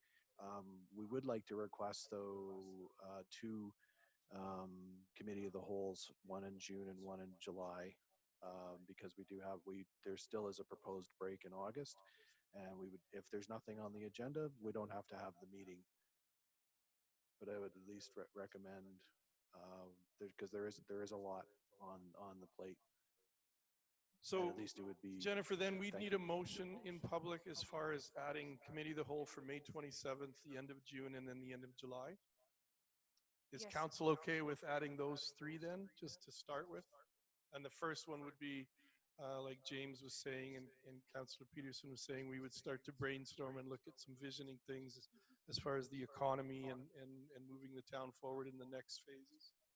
Councillor Peterson? Just have a question for clarification. So on that May 27th, we would meet with Mr. Legore until he finished that task, and then we would do a brainstorming session on the 27th. Sorry, could you repeat that again, please? you would meet with Mr. So Legore. we have a motion on the, that Ms. Swatsky brought up with regards to meeting with Mr. Legore around issues of council that came out of that April 29th meeting. And that Right, would there be was one two, issue. there's two, yes, you're And talking then the about the two second issues. issue would be Yes, doing a brainstorming yes, session. yes. So it would be an all-day 27. Well, it could be, it could be all day, or it could be split into an afternoon and an early evening with a light supper or something. So it's not too long. Thank you. Councillor Sobel. I'm just thinking if we could at least identify the issues at hand that we could leave this as a 3-hour meeting. Sorry? You mean on the strategic planning into the future, or do No. you mean on with regards to Mr. Legore? The second part of the intended meeting, which is identifying financial issues and, They already have questions for us. I think they're getting them ready. yeah, for us to consider. okay. So we could get it No, on the agenda. I do like limiting that meeting to 3 hours though. And then we don't have to worry about, Remember what Mr. Legore said? Said it would be a half day on the issues that I'm he not had, right? prepared to, we've got to take into consideration a few other things too. I'm not crazy about meeting all day.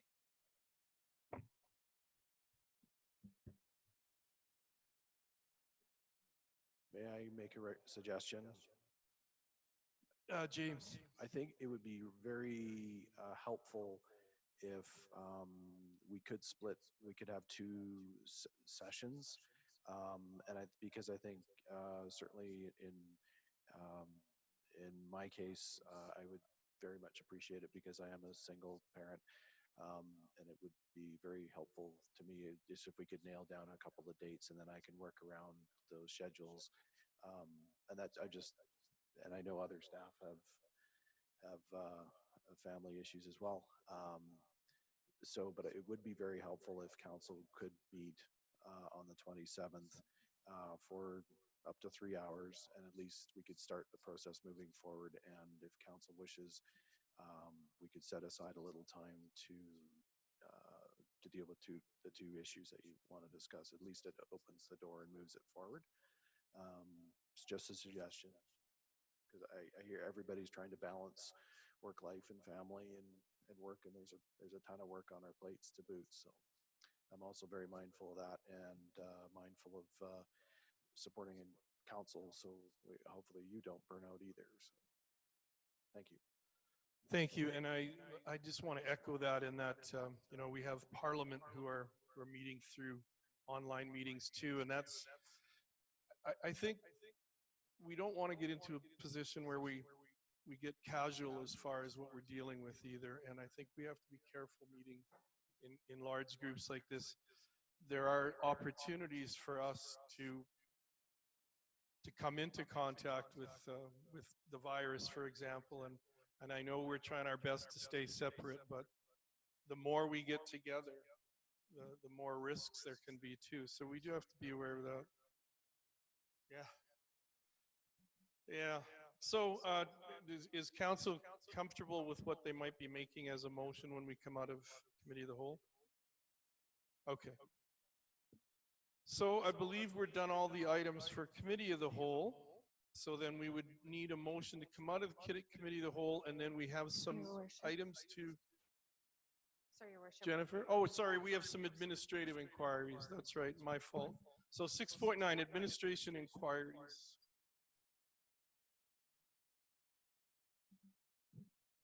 Deborah?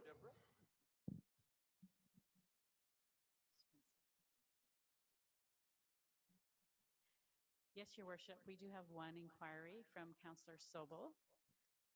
His inquiry is from Strathmore residents are often received that pertain to waste management.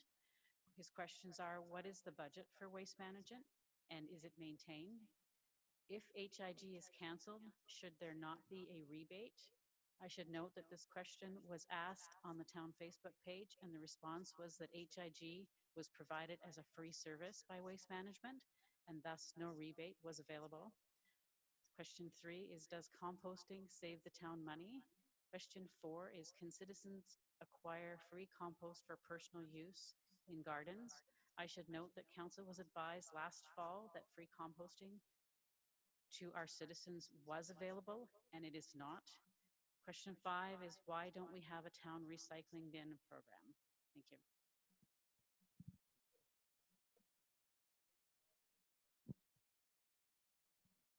Oh, yes, you're right. Sorry about that. Question 6, can a report be provided pertaining to town property being damaged as a result of waste management services? Thank you, Deborah. And that was it for the admin inquiries? That's it. Thank you. Okay, thank you. So then a motion to come out of committee of the whole. Councillor Peterson? I would move that we come out of committee of the whole, Your Worship. Thank you. We have a motion on the floor to come out of committee of the whole. Committee of the whole. All in favor? And that motion is carried. And then we have an item, the first one, the administrative inquiry response for rural mental health initiative. There was a need for a motion to accept that as information. Oh yeah, we will have to move to rise and report and then go through each of those. So Councillor Peterson. Your Worship, I would move to rise and report. We have a motion to rise and report. All in favor? And that's carried. Sorry, Councillor Corbeil, are you in favor? Yes. Thank you. Oh, good. I forgot. I couldn't see you very well there. Thanks. And then, Your Worship, I would move 6.1 on the agenda, the Community Health Initiative, be received for information. Thank you. You've all heard the motion. All in favor? And Councillor Corbeil, I see you. Good. And then we have a motion that was needed to direct administration concerning the consolidated low-density land use district. Councillor Bauer? I move that council provide direction to administration to create a consolidated low-density land use district in the land use bylaw. Thank you. You've all heard the motion. All in favor? Councillor Corbeil, yes, I see you again. Thank you. And I think we had a motion, we needed a motion on the committee of the whole start time review. 6.6 tourism. Oh, 6.6 tourism? Do we need that one, Your Worship? I think on page 50. Yes, I believe so.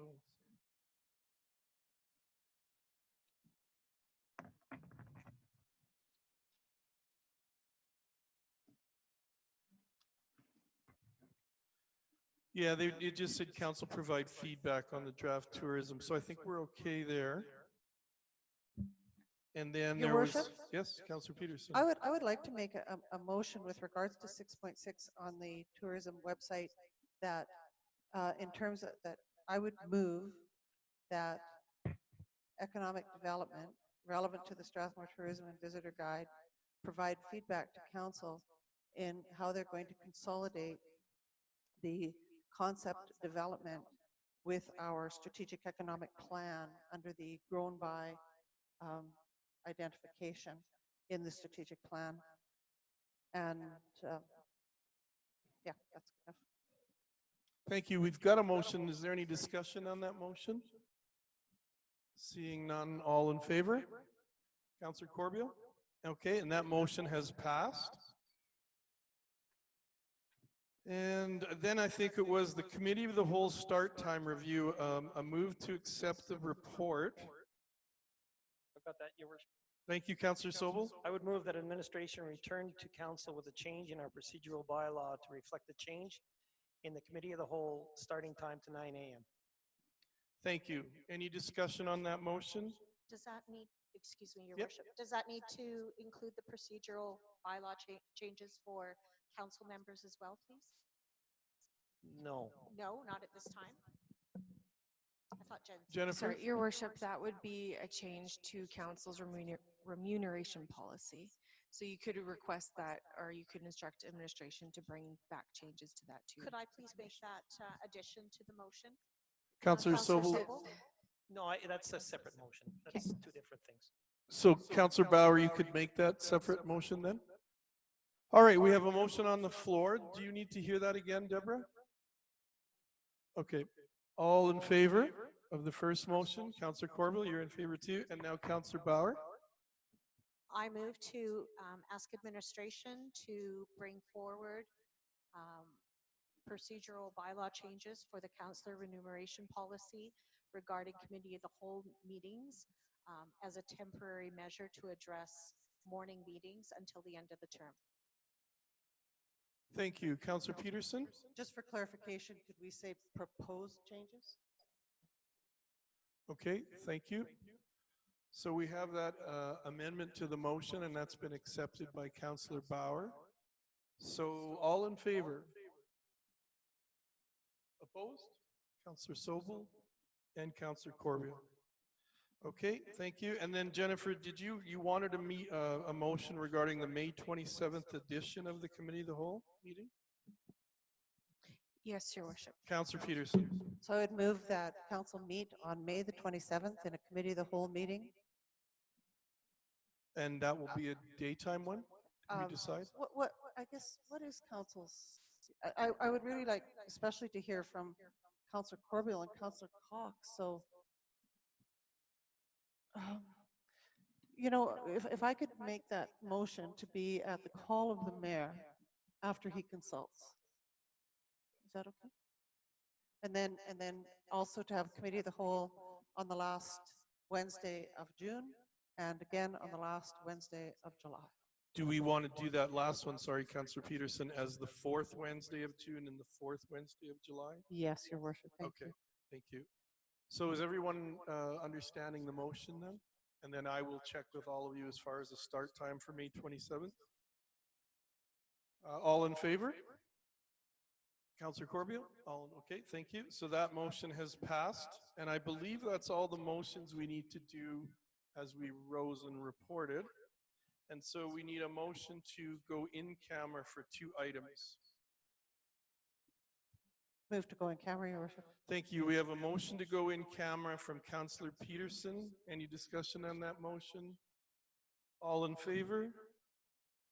Councillor Corbiel? Okay, and we're going in camera at 11:24. Thank you, and to the public at home, thank you for watching.